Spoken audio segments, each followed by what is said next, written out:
Delhi Summit 2023. This session's focus, Applications of AI in Priority Sectors, marks a significant milestone in our exploration of AI's transformative role in our world.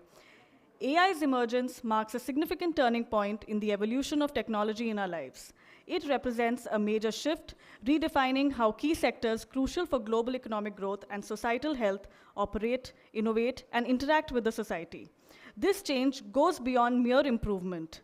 It's a complete overhaul in addressing the challenges and opportunities in areas like healthcare, education, finance, and security. In today's session, we will explore the widespread impact of AI in these priority economic sectors. Our goal is to develop a detailed understanding of the far-reaching consequences of AI and how it can be leveraged seamlessly into these areas. Bringing together leaders, decision makers, and industry experts, we aim to uncover the limitless possibilities of AI and discuss how to responsibly leverage it for enhancing economic growth and societal welfare. I would now like to call upon our esteemed panelists onto the dais. Ms. Nivruti Rai, CEO and MD, Invest India. Mr. Vijay Shekhar Sharma, CEO, Paytm. Ms. Leila Cremona, founder and CEO, Medibay. Mr. Sameer Shah, Executive and Vice Chair, Dwara Holdings. Mr. Narayanan Vaidyanathan, Head, Policy Development, Association of Chartered Certificate Accountants. Mr. Akrit Vaish, CEO, Haptic AI. Dr. Shailesh Kumar, Chief Data Scientist, Center for Excellence in AI and ML, Geo Institute. Mr. Raghu Dharmaraju, CEO, Art Park at IISc. Mr. David Weller, Senior Director, Emerging Technologies, Competitiveness and Sustainable Policy at Google. Mr. Kazim Rizvi, Founder, The Dialogue. Before we begin our in-depth discussion, I invite our esteemed keynote speakers and panelists to join us at the front for a group photograph.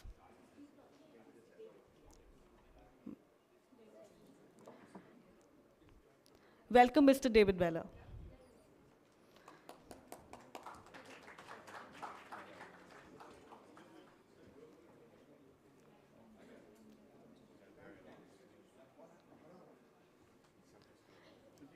I request the panelists to please stand up for a group photograph.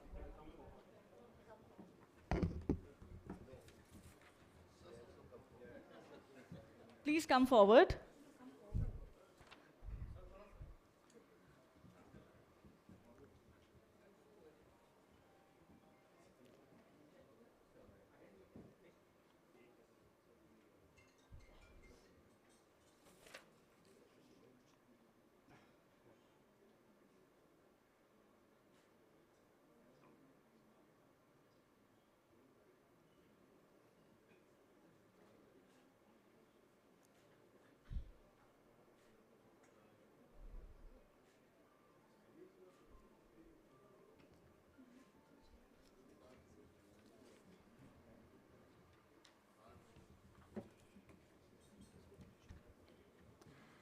I am thrilled to introduce our first keynote speaker, Ms. Nivruti Rai, who is the MD and CEO of Invest India. She joins Invest India after illustrious 29 years at Intel as a global business and technology leader.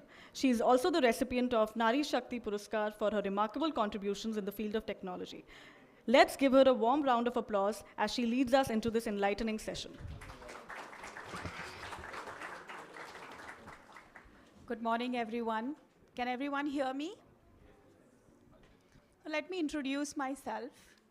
You heard I am leading Invest India, but prior to Invest India, I was a technologist for 30 years of my life. The only one company I worked for is Intel. I have an Intel colleague in Vijay. I have worked on AI. I have worked on building AI inference engine. So from transistors to IP to AI accelerator, I have worked on it all. And I'm also a very sincere patriotic citizen for India, which means my heart is invested in looking at how AI as a technology can be leveraged in a democratic manner, be responsible, be ethical. There's privacy with control. There is security with reliability. And most importantly, it is accessible and it is democratic. So it is very important. If it is democratic, if it is for population scale, we have to have the best minds working on it. And India is custodian to 18% of the world population. So it is going to play a big role. Having said that, India is synonymous to its people, 1.4 billion people. Each person is a data factory. I also must say India is synonymous to software. Now we have been building software for ourselves, whether we look at Paytm or whether we look at our own biometric identity with Aadhaar, enabling Jam Trinity with mobile phone, and enabling amazing opportunities in a democratic manner. So that's a very long introduction.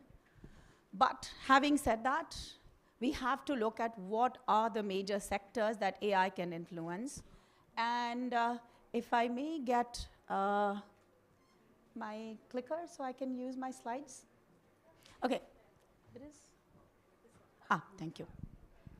So it is extremely important to look at what are those areas that AI should help in democratizing. Health is one. I have been part of 2 boards, one in a hospital, 2 in discovery of biosimilars and creating generics like insulin, making insulin from $10 to 5 cents. That was the goal of this company. So I decided to go for health as a sector to talk about AI. Now, before I talk about health, let me explain to you our human body. At a very high level, I don't mean to be a doctor, but to understand human body such that we can leverage AI and technology is absolutely essential. To just tell you that paracetamol for every pain is not the solution. So the basic building blocks of human bodies are the amino acids. There it is. We have 20 amino acids only that our body needs, out of which 9 of them are essential, and many of those, the 9 of them, we basically get through nutrition. So 20 amino acids, which are made of NH3, hydrocarbons, HCO, a very simple molecule that is made out of these building blocks. Many of these amino acids combine in a 3D structure to form proteins. And proteins, you think of anything, your body is made of proteins, your cells. So I will talk a little bit more about. Now, how many proteins that our human body has? 100,000 plus. Okay? So 1.4 billion people built of 20 amino acids and 100,000 plus proteins, and going on increasing. Now, those proteins combine to form cells. Cells has nucleus, cells have mitochondria, you've heard of all of that. There are 37 trillion plus cells in a human body. 37 trillion. Divide by 10, that's our GDP. 4 unique tissues get made out of these trillion cells. There are like skeletal tissues, epithelial tissues. There are 4 unique tissues that get made out of these trillion cells. And many of those tissues, at least 2 plus, combine to form organs. Heart, liver, and 79-ish organs combine to make a human body. The reason I told you is AI is synonymous to data, and AI is synonymous to software. So therefore, it is important to show you in one human being, this is the complication of data and interactions that we are looking at. So now you know what our bodies are made of. Simply molecules. And 37 trillion cells have how many molecules? Let's go to the next.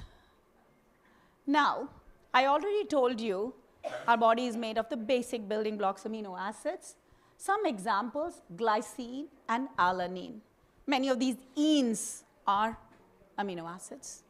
What I want to tell you is these proteins that are there in our human body actually split, divide, or fold. Amino acids are like a string, like a necklace. When they fold, they become proteins. So when the protein folding happens in an incorrect way, diseases happen. And by the way, just to let you know, human beings have 3.4 billion pairs of genome in the nucleus genome, and about 16,000 in the mitochondrial genome. They're all inside our cells. And each one of them has so many proteins that are folding. Mitochondrial protein folds 100 times faster. So most of the disease happens when the mitochondrial protein folds incorrectly. And one of them is cystic fibrosis that happens to us. What are some of the solutions doctors are using? Gene therapy, which basically watches out for genetic mutations. Like I said, the folding and the mutation. And then we look at the kind of study we do is amino acid metabolism and interaction study. And that's why the number is important, 1.4 billion people. And then you think of the world as 7-8 billion people. Proteins, everything is a protein. Whether it's an oxygen transmitter, hemoglobin, or a sugar monitor in our blood, insulin, everything is a protein, 100,000 plus. A disease where the folding of protein happens and a lot of deposition happens is Huntington disease. It has got to do with brain. What do? Leverage simple things like antioxidants, which basically help in reducing the free radicals which are causing our proteins to fold incorrectly. What is the study we do? By the way, anything which has omics in it, know that it deals with a large amount of data. Millions, billions, trillions. So for this kind of disease, we look at proteomics. So proteinomics. And it looks at composition of protein and what is the function of this protein. A cell has a function. Every single protein has a function. So 100,000 plus proteins. What is the function? If you look at cells, skin is a cell, liver is a cell, each has a function. When the cell starts dividing in an uncontrollable, unstoppable manner, cancer happens. So what do? We have treatments like chemotherapy, radiation therapy. What do? They kill those cells. But they kill cells which are cancer cells, but they also kill good cells. What do we do in terms of study? We do cellular biology research, focusing on the pathway this cell is making. You know how cancer cells survive? They create a way of transmitting blood from there and drawing from someplace. So they create that road. And that's how, cancer cells survive. So we do cellular biology. Look at, tissues. I already told there are 4 unique tissues. If the tissue starts depositing one place, fibrosis happens. You have antifibrotic drugs. You remove the excessive tissue. But the study that you do is histology and immunology. Why is this tissue depositing in an uncontrollable manner? Then I already told about 79 organs that make our cells. Very, very critical, building blocks, your heart, your brain. When a heart fail happens, what happens is the muscle wall of your heart weakens. Muscle is a tissue. Tissue is made of proteins, which is made of amino acids. So what do we do as doctors? Do an organ transplant. We put pacemakers and things like that. So We leverage technology in doing many of these things. Now, what is the purpose of showing all of this? Purpose is we don't need one single medicine that is given to everybody, because each one of us has these 37 trillion cells which are unique. Even though 99.6% of our genome is common, the 0.4% which is different creates the need for us having personalized medicine. So quickly coming to what is the role that AI plays. By the way, many of you may have heard of AlphaFold. I don't know which version AlphaFold is now, 1, 2, 3, I don't know. It started in 2018. I think 2022, AlphaFold has maybe version 2 or 3. What AlphaFold does is, you know that a molecule is treated on our diseased cell. How are they treated? This molecule goes and binds. So you may have heard protein ligand. Ligand is an outside protein that goes and sticks to our diseased protein, and that's how you figure out how to address this problem, how to address this disease. So data analysis is absolutely essential.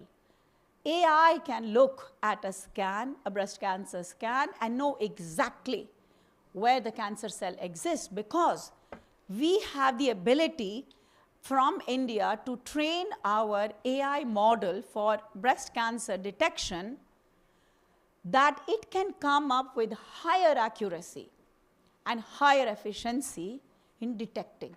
Human eye may miss something. What my worry is the false negative. There was a cancer, but it was told it's not a cancer. So AI-based analysis can drive a lot of diagnostics and truly democratize such kind of identification. Protein biomarker discovery. Look at, protein is a string, amino acids are strings. It folds and becomes a three-dimensional, we all need those three-dimensional cells.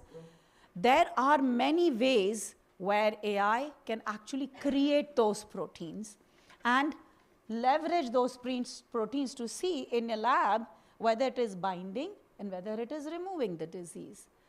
Protein identification and quantification. I already told you about one example. There are millions of examples.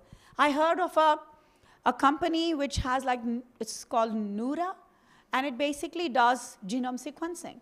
And just to let you know why I'm so excited about my background with AI and technology and now in healthcare, because I'll tell you, in the year 2000, to do genome sequencing of one person, we had to spend $50 million. 1 teraflop operations, $50 million. Now, 1 teraflop operation can be done in less than $100, and you can hold it in your hand, in your phone. Previously, 1,600 square feet, 800 kilowatt power, now you're holding it. That's the power of technology, and this is the need that we have. Obviously, automation of routine and repetitive tasks. I want to end with AI will be able to democratize healthcare with efficiency, accuracy, and scalability. I do not want our world to have somebody die of a disease which could have been solved. So thank you very much. Looking forward to all your support.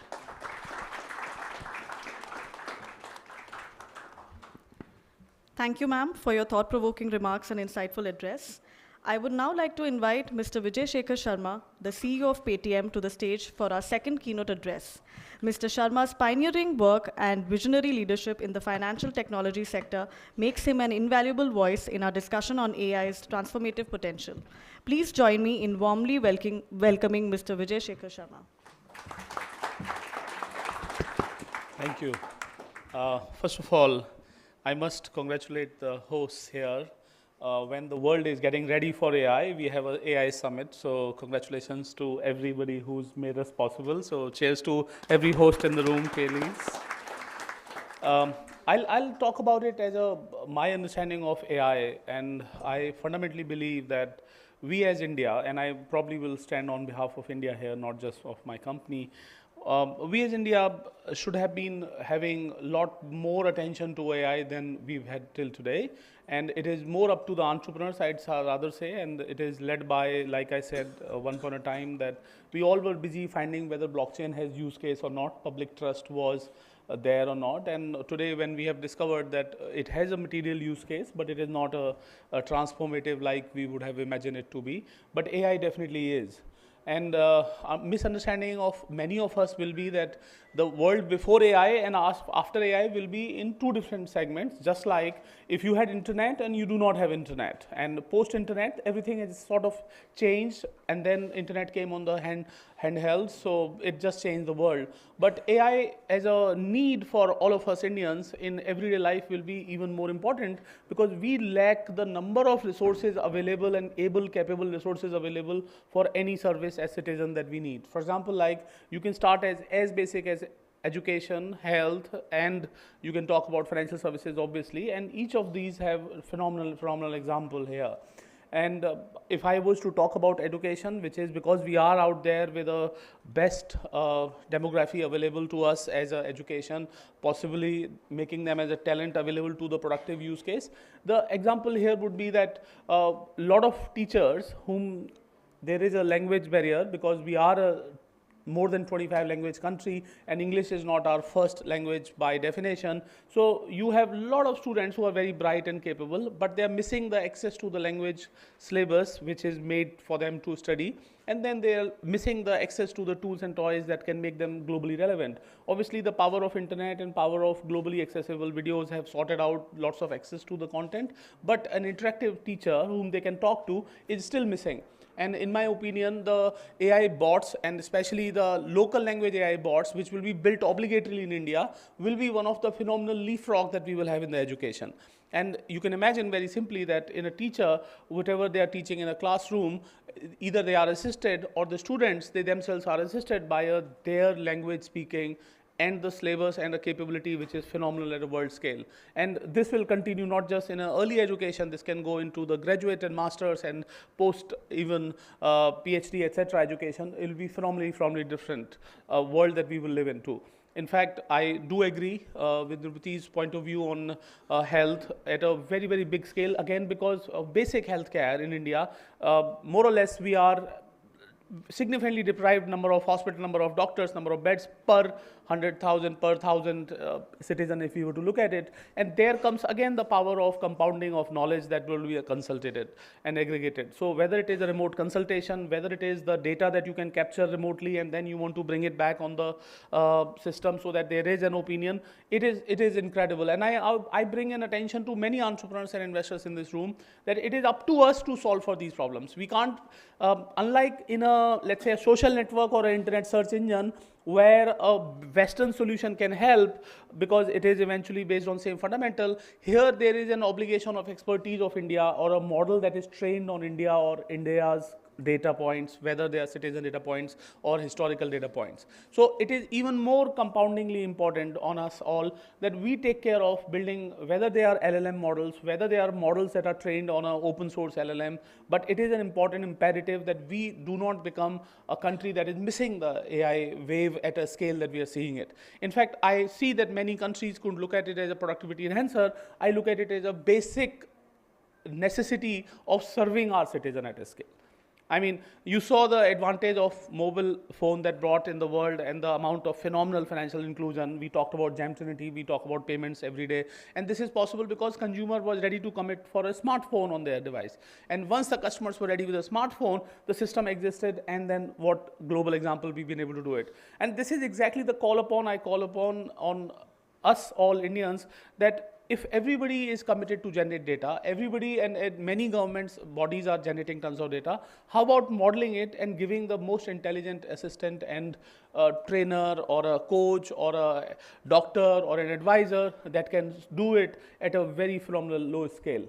Remember, India is a frugal and still at a very dramatic scale executed well country.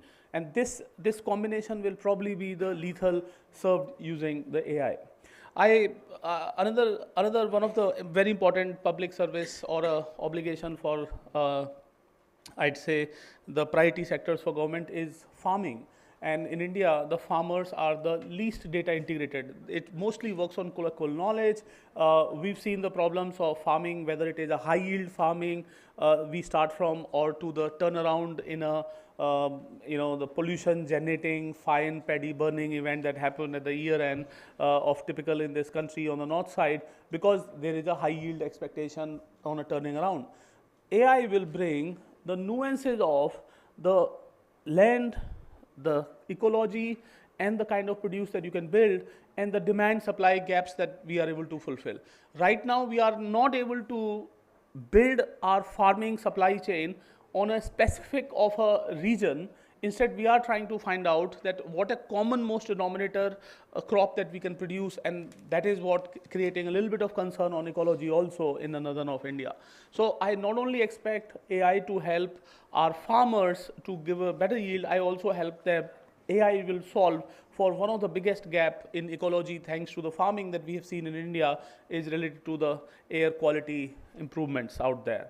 And finally, we all are, I would say, city dwellers in this room, and we've all seen that there is automation and signals, etc., that we know. But smart cities, which is our honorable Prime Minister's one of the big dream and big impetus towards growth in urban area, a smart city project, will be able to do phenomenally well if we are able to swing even as basic as traffic lights based on the data that we have on the road. So many a times, as you know, that some traffic lights are shorter, some traffic lights are lengthier, some traffic light needs a one side more traffic, another traffic light needs this, and this all can be grid, which is powered by, again, the technology that is phenomenally done there. I normally try telling that people should treat AI as a spell check.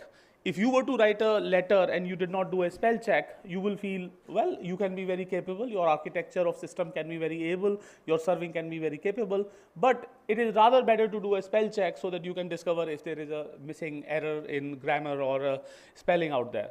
AI will actually act like the same for all of us in our life, and especially for government's priority sectors. If we built an incredible plan, that incredible plan needs to be reviewed using the world's compounding knowledge and capability so that it is actually serving what it is supposed to. It will also be worth tracking. I mean, I go back to education again. You know that there are tests people give, but the insights on what should the student do, what should the different amount of knowledge and kind of courses they should go into, all this is more or less a hearsay, and this would become n equal to 1 level. I am phenomenally excited, and I am phenomenally happy that our government is taking an immediate early step. Remember, LLM, whether an open source LLM made for India or made by India, and the training of the data models, training based on the models in India, will be a very key differentiator for us to have common citizen services served by government by the power of AI. Thank you so much.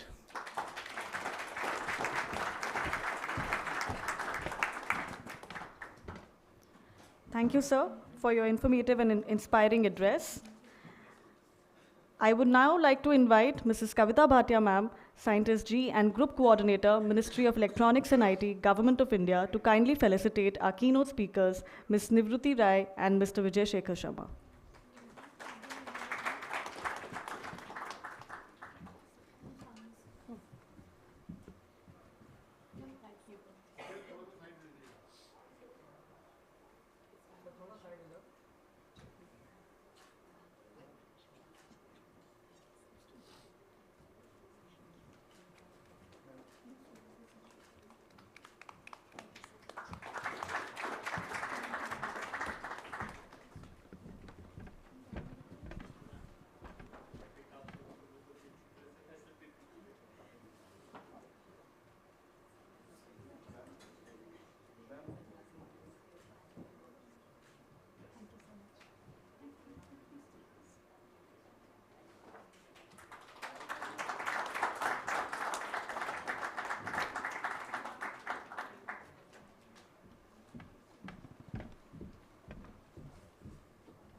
And now, To guide us through what promises to be a stimulating and insightful session, I am pleased to hand over the proceedings to Mr. Kazim Rizvi.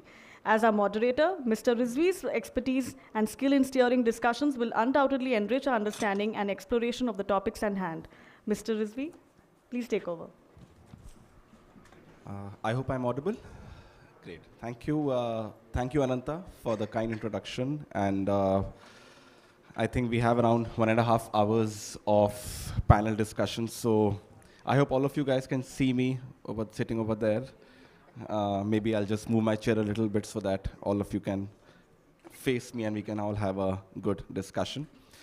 So I think just previously what the keynote speakers mentioned with respect to the role of AI in healthcare and education, and I think Mr. Sharma spoke about large language models and how large language models can help in translation. It can help in making sure that, people who may not be well versed with English are able to understand and are able to sort of get their way together. So I think it's great to see how artificial intelligence can really drive growth, prosperity. The focus for this panel is around priority sectors. So we all understand that the priority sectors are around education, around healthcare, around finance. And I think largely when we look at artificial intelligence, we've been talking about basically 3 to 4 things. A, how does it help in improving access to education, access to healthcare, access to quality services to the people, right? That's one of the key challenges we as a country are looking at, which is one of our key policy priorities, is to sort of connect the last mile and the unconnected, and connect them and make sure that we achieve last mile delivery, right? So that's one of the key objectives. Another is to look at how we can ensure effectiveness with respect to redressal, with respect to making sure that people are able to access these services. Using integration of AI, how do we achieve better livelihoods? How do we ensure we reach optimization of efficiency and optimal use of resources? So I just sort of wanted to give a very broad overview of what we want to sort of focus for this session. I would like to sort of start with Leila Cremona. Leila, thank you so much for coming over. And I think you just sort of arrived yesterday, if I'm not wrong. Yes. So welcome to the beautiful city of New Delhi. And it's a pleasure to talk to you on a beautiful wintry morning. And Delhi is beautiful in the winters, especially in December and January. And Leila, I just want to sort of start with you.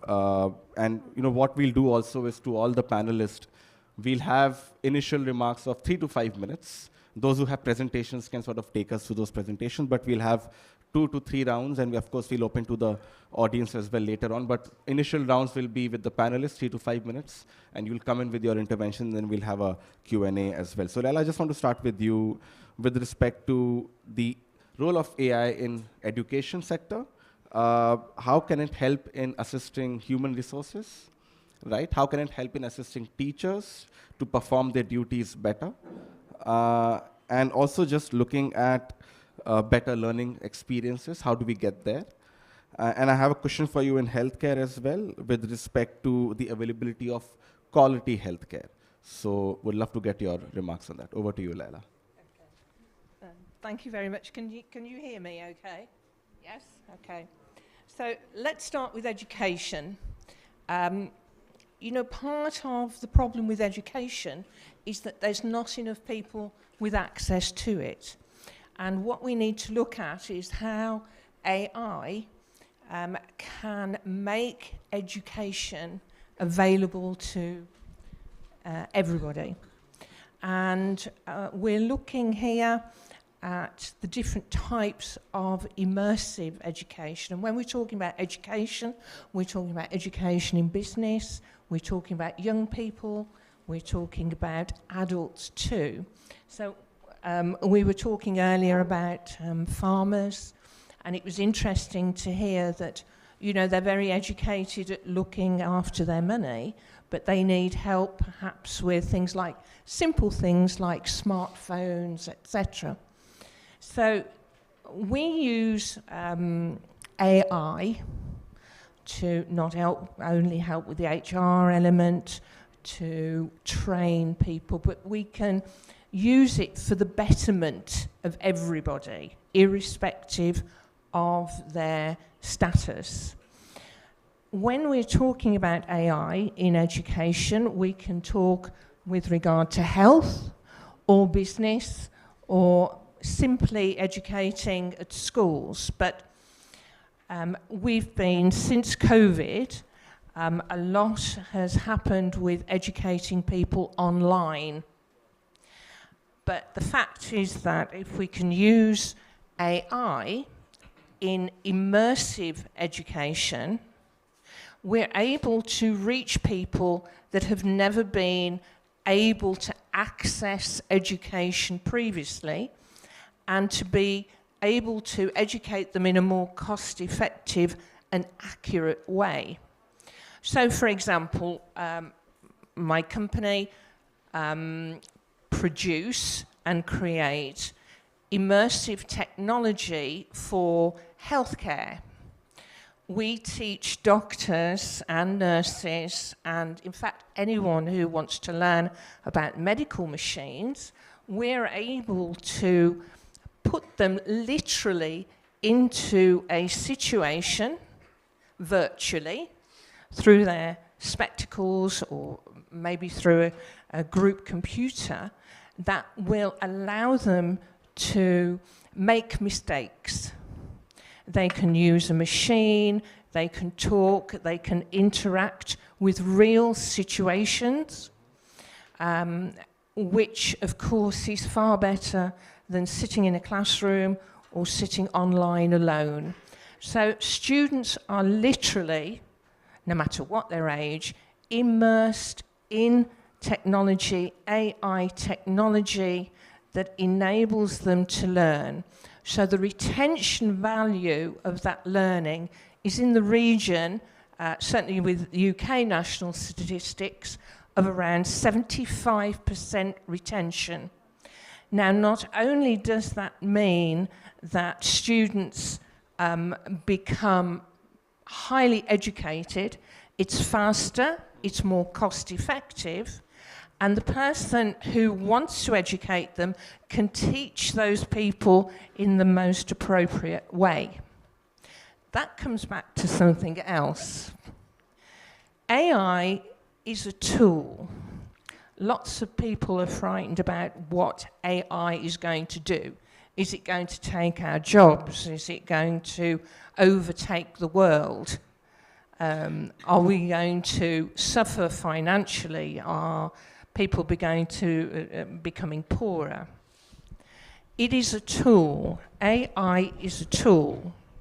And I'm one of the proponents of a very strict AI policy. AI is a child. When you first get hold of it, it's like teaching a child. And as with our children, we try and teach them the good things, not the bad things. And it's up to us to regulate what is taught to AI in the same way as we would regulate what we're teaching a child or young people. If we teach good things to AI, then we haven't got to worry about it. If we teach bad things, then it's a bit of a problem. Moving on to healthcare, there are innumerous advantages in healthcare.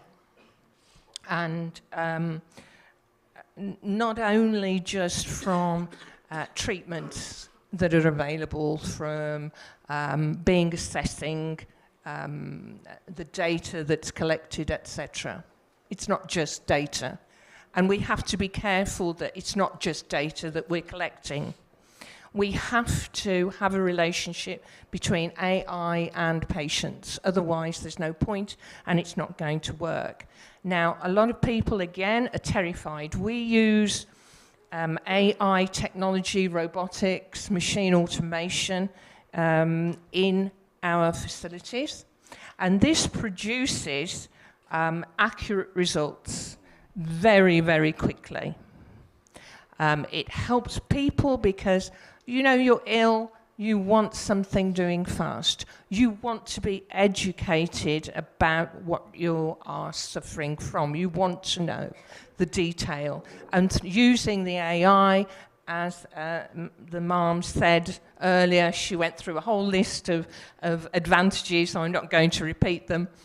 But it's possible to get the assessments and the tests. And we're working with an Indian company at the moment in providing them with the AI, the machine automation, the robotics that they need to create a machine she's called Tamara. And she takes tests, she analyzes them within 5 minutes to an hour, depending on the test, and there's hundreds of them, and produces the results in situ. That is a huge development. If you have cancer or you have signs of cancer, you want to know very quickly. You don't want to have to wait. And when you're looking at new technology now, look at the new DNA tests that can actually identify through AI whether and actually whereabouts in your body you may be suffering from a cancer. So AI is fundamental in looking at and investigating medical problems. The machines themselves also have to rely on AI. So, for example, if you've ever been for an MRI in a hospital, you know how horrific that is, you know it's radiation, etc. It's a big issue, and then you've got to wait maybe a week, possibly 2 weeks for the result because there are thousands of images produced. Now, what can be done now using AI is that rather than a machine taking flat images, which takes a long time, so your MRI could take up to an hour, there is now technology, medical technology, that takes those images in a circular fashion, uses the AI, can assess against medical data what signs of problems there are, and then reports a limited number back to the radiographer. So we're still working with humans and machines, and this is how the future is. Thanks. We'll come back to you for the second session, but I think a few important points you made. One is around the fact that it helps in simulation. I think that's brilliant because you can simulate near to perfect real-world experiences through AI, and you can sort of experiment and you can sort of go through certain ideas and test those ideas. I love the fact that you spoke about AI being a child. The fact that you have to train a child, and usually children are susceptible to catching on to anything, right? I mean, you have to train them, nurture them, and I think that's something and that's a great analogy you gave. And also the fact that you spoke about accuracy, which helps in sort of getting a high level of accuracy, but even effectiveness. And I think the point of early detection is so important because I think when we look at healthcare right now, we are seeing that if you're able to detect cancer at a very early stage or even other diseases, your diagnosis can be a lot more targeted. So great points over there. I want to come to Akrit. Akrit, thanks a lot for being here with us. And just sort of segueing away a little bit from the use cases of AI in general to sort of looking at generative AI technology, right? And I mean, you've been looking at conversational platforms, and you've built this platform, which is, of course, Haptic AI. So just a couple of points on this, Akrit. Number one is, how significant is, or do you feel, generative AI technology for healthcare, education, finance, right? In terms of effectiveness in delivery, in terms of access, accuracy, etc. And what is that layer of tech stack, that technology, that baseline foundation of technology, which has to be developed to arrive at these technologies? So over to you. Sure. Hello. Hi. Thank you for having me, and great to be here with all my co-panelists. I think We heard some amazing opening notes. So, I heard somebody say AI spell check, somebody say AI child. I think the best analogy I've heard is AI is today an intern. It's your intern that gets you done things that otherwise you don't want to do. But as much as it's funny, and I'm joking slightly, I think the challenge for all of us is we are all sitting over here and in this large scale event exhibition and talking about amazing things. So we should not be happy with the fact that today AI is only an intern. If we're talking about building technology that's going to be game changing, or like Vijay said, is going to be the next layer of internet, it has to do a lot more. And that's where it leads to your question, where it starts with those sectors. It starts with healthcare, education, financial services. I think it's actually a bigger, significant paradigm shift than maybe even the internet when it comes to those sectors. I think they all pointed out, right? The challenge in those parts of the economy has been accessibility and has been ease of use and functionality. AI democratizes all of that. Especially, one of the areas that we've been working on for the last decade is this local language conversational AI. I mean, everybody knows English-based chatbots have been working and existed for a while, but most of us have not been able to crack local languages, and particularly as you get to what we call low-resource languages, right? There is so many languages unique to our country. Building LLMs for those, where will the data set come from? One of the most amazing things when we try to build, in the earlier world, LLMs were basically NLP models, right? So when we try to build NLP models in, let's say, the 13th or the 14th most popular Indian language, where do we even get the data set from? That's a starting point. I think everybody is broadly aware by now, but for example, the biggest source of, let's say, GPT's large language model is actually Wikipedia data, because they train it at a great degree on that. Right. Do we have Wikipedia in, let's say, Gujarati or Marathi? Marathi probably actually yes, but I'm going to maybe even the 20th, 21st popular language. So I think the paradigm shift is huge. I think we all know that. That's why we are here. But the distance that we have to travel is also a fair bit. Right. From using the raw technology, converting it into applications and use cases. My slight, I would say, concern almost would be that I think there is a lot of conversation happening, but not action fast enough. Right. And I'm myself honestly included as part of that, right? In fact, I was telling somebody else outside that, I think it's time we need more AI products and less AI conferences.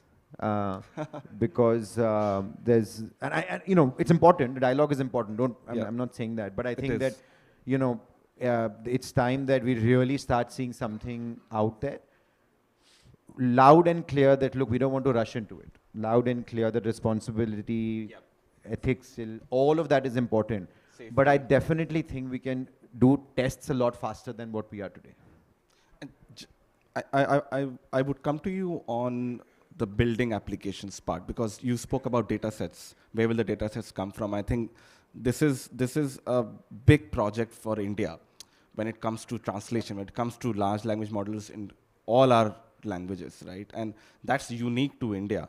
And I think, people like you and others who are involved, have a great role to play when it comes to building these large language models, especially for languages where you may not have that amount of data set available. So how do you build that up so that you can have chatbots in different languages? You can help people who do not understand English to sort of converse. I think that's going to be remarkable, because their ability to read, write will be significantly transformed, and their ability to access services will also be significantly transformed. So we'll come to that point. I want to move to Dr. Samir Shah. And Samir, thank you so much for joining us. One of the things which we're trying to do over here is priority sectors. So we cannot not talk about finance and agri, and that's something which we want to focus with you, Samir, is of course looking at the role of Indian farmers. And I think we heard previously that, when it comes to farming, there is a big role AI has to play.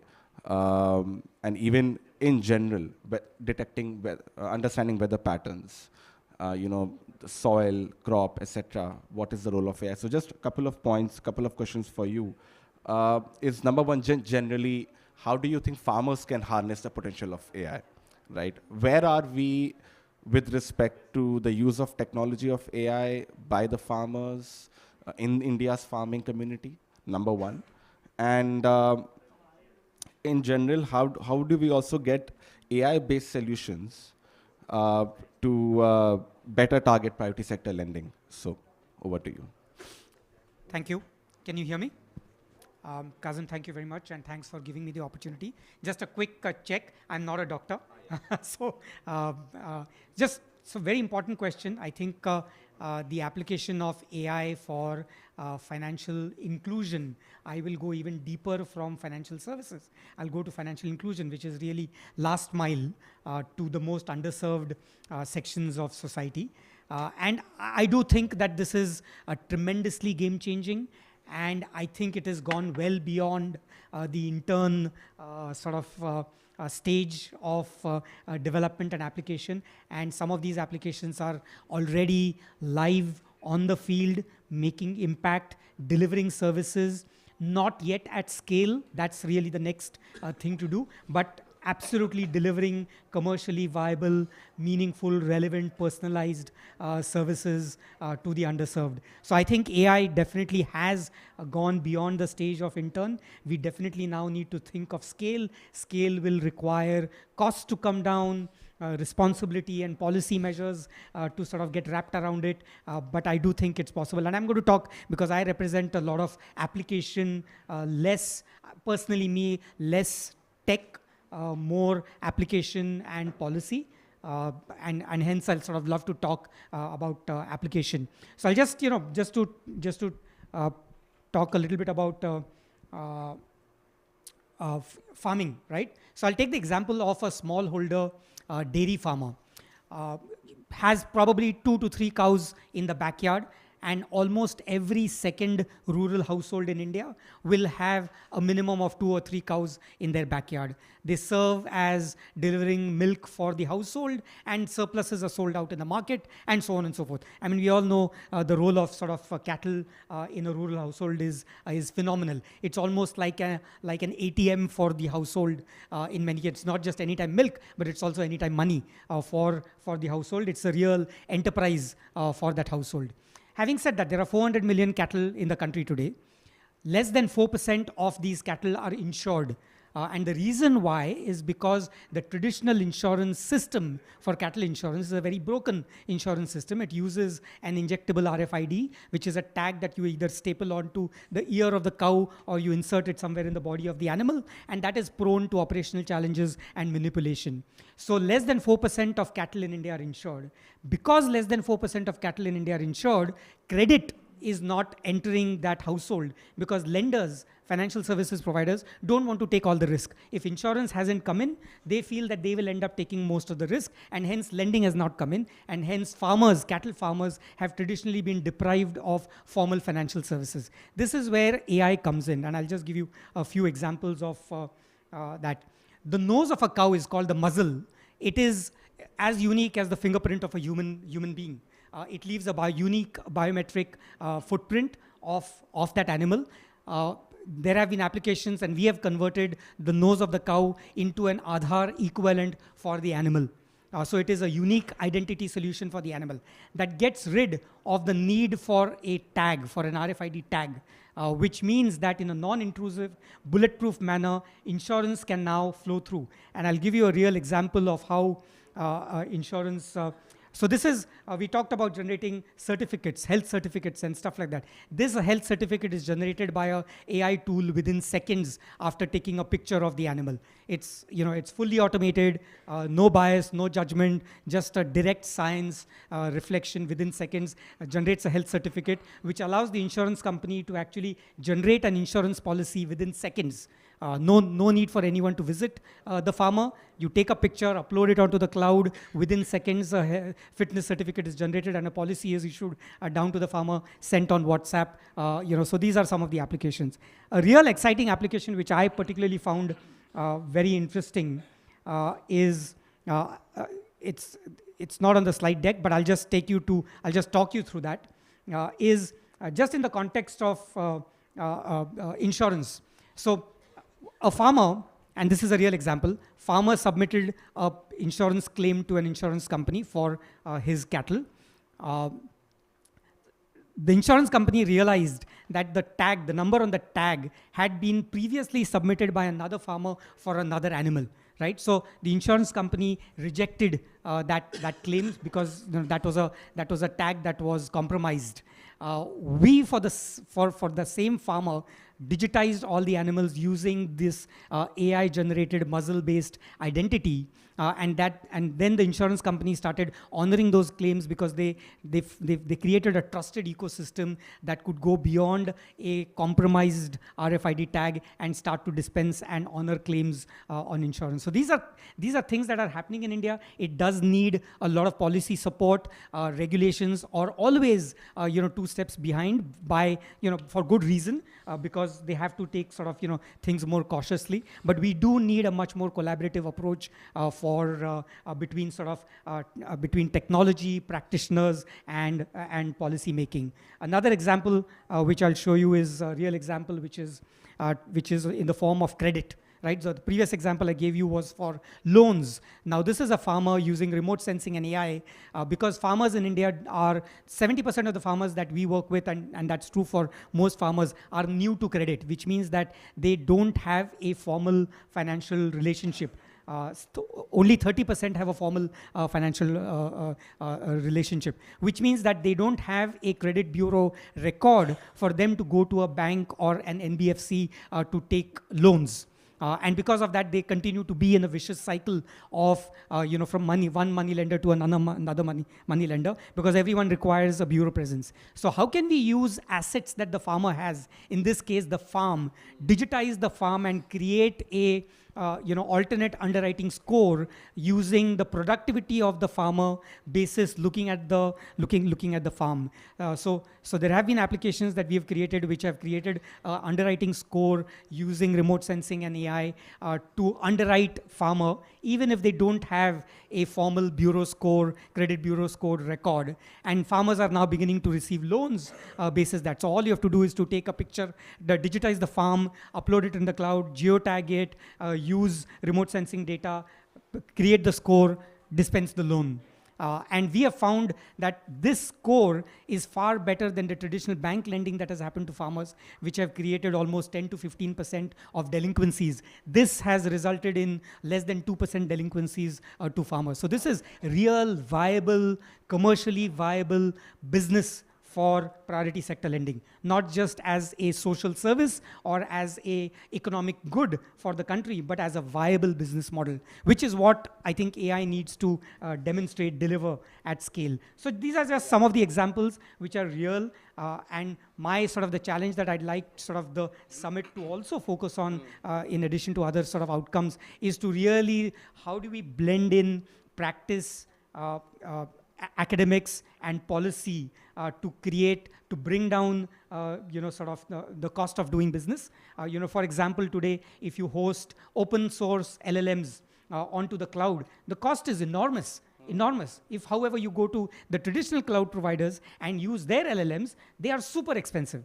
I mean, if you want to run messages and if you want to query, those services are not viable in the country. So I would love the conversation to move forward on better collaboration. Thanks. Thank you, Samir. I think phenomenal use case of just looking at existing assets of farmers and digitizing them and then providing and getting them access to credit. And I think this is exactly what we've been also trying to talk about, right? Is how AI is just bringing together the existing aspects of different sectors and enabling growth and enabling one level or two layer of growth, of effective delivery. I think in this case, when we sort of just speaking about farmers, already it exists. I mean, you have the cattle, you have the farms. What can technology do to just bring it all together and provide them, credit which they didn't have previously access to?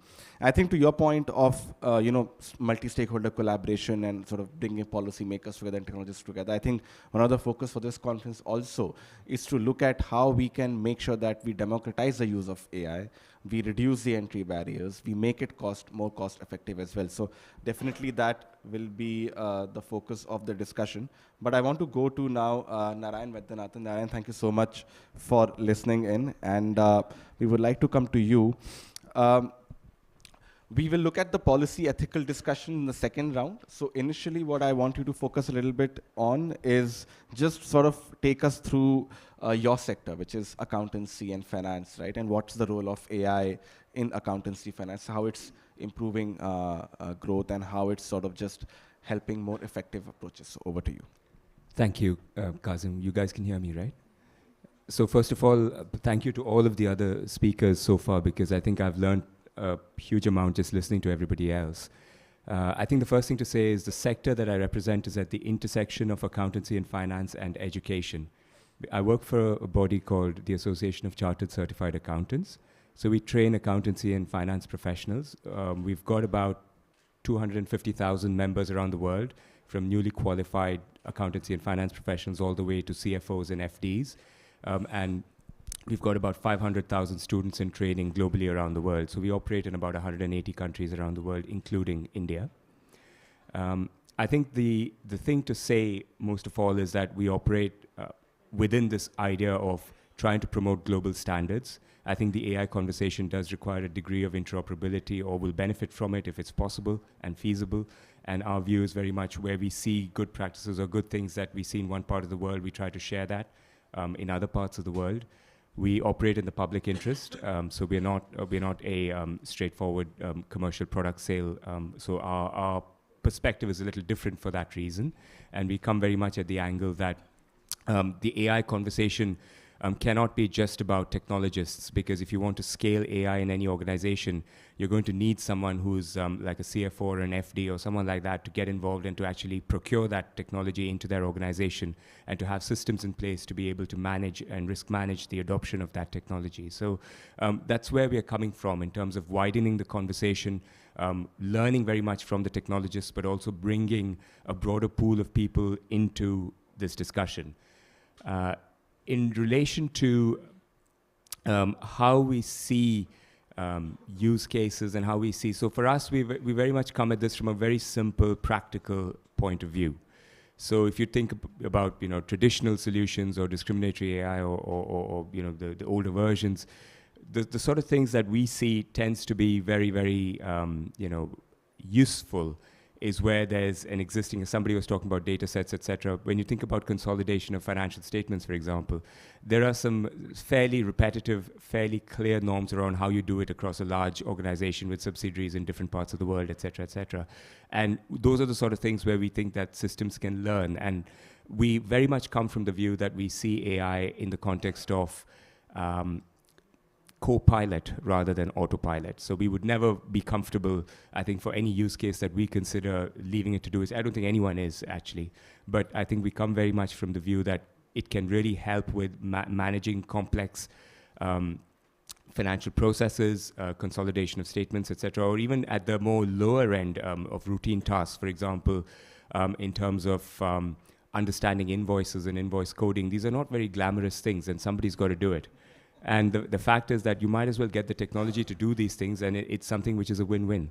It allows the human to be further up the value chain and the value they add, and it allows the technology. And this wasn't possible before AI, because a lot of these invoices, you're basically looking at the input data isn't something you can put in rows and columns. It's a picture. It's a picture of a receipt or an invoice, and you need to be able to code that into some way which is reliable and works over time. So I think we see applications across that. We see applications across anomaly detection in areas like audit and assurance. But of course, those are I would say less mature compared to the other things I just talked about.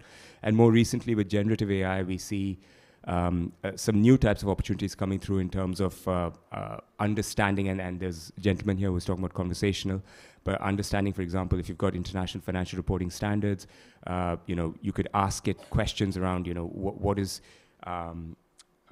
the answer for this particular situation, and it will try and give you a response. I come back to what I said about Copilot and Autopilot, which is that a finance professional would understand the context within which a particular standard and the business context within which it's being applied, which we don't feel that the AI is currently at the stage where we would feel comfortable just leaving it to give an answer. But what generative AI can do is it allows you a very, very user-friendly platform to be able to ask those questions and to get a response to say, in this kind of scenario, we think the standard would need to be applied in XYZ way. I think synthetic data sets are the other thing where we think there's potential, because for things like scenario planning and forecasting, you need quite credible and relatable data sets that, I mean, with COVID, most of our organizations didn't really have, and I think anywhere in the world, they didn't really have a proper mechanism to understand what that kind of, how to factor something like that into the forecasting model and into the solution. And eventually people figured it out. But I think having really credible synthetic data sets to help you understand scenario planning and forecasting is something that we see as a great opportunity. And also things like custom dashboards. So again, this is not something very sexy, but it is something important, because if you want people in the organization to not keep going to IT to build me a dashboard and to be able to do it themselves, you have low-code and no-code platforms which are often run by AI, and which we find are increasingly a number of our users find great amount of value from. So what we try to do, I guess, from a ACCA perspective within my team, we speak to governments, both, of course, in the West, in the UK and US, but in India and also in Africa, in China, in Singapore, Malaysia, Australia. And what we try to do is to figure out what we learn across these different environments and to share it where we can through our thought leadership, through our reports, through other kinds of engagements that we have. We also obviously offer training. So that's really where we're coming from at the discussion, because I suspect it's a slightly different angle to some of the other speakers. Thank you. Thanks a lot, Narayan. I think one thing which really struck to me was you spoke about helping the humans go further up the value chain. Right, and I think what I get a sense from your point, and I'll go to Dr. Shailesh Kumar, is just reducing the redundancy tasks, or tasks which, in your words, may not be very glamorous or may not be very sexy, and just sort of coming up with technologies which help in building those data sets also is very, very critical. I think just generally looking at finance and accounting, I think one of the things which we are also seeing is the ability of the forecasting models. And I think that's where the whole point of data sets keeps coming back, because I think it was earlier mentioned as well. And I would love to get some impetus maybe in the next round in terms of how do we get better, more informed data sets, because I think data sets is becoming an issue, not an issue, but is definitely a factor which plays a big role with respect to how good your model is, right? So I think these are the questions which we need to answer in the next round as well. But I want to go to Dr. Shailesh Kumar. Dr. Kumar, you have a presentation, if I'm not wrong.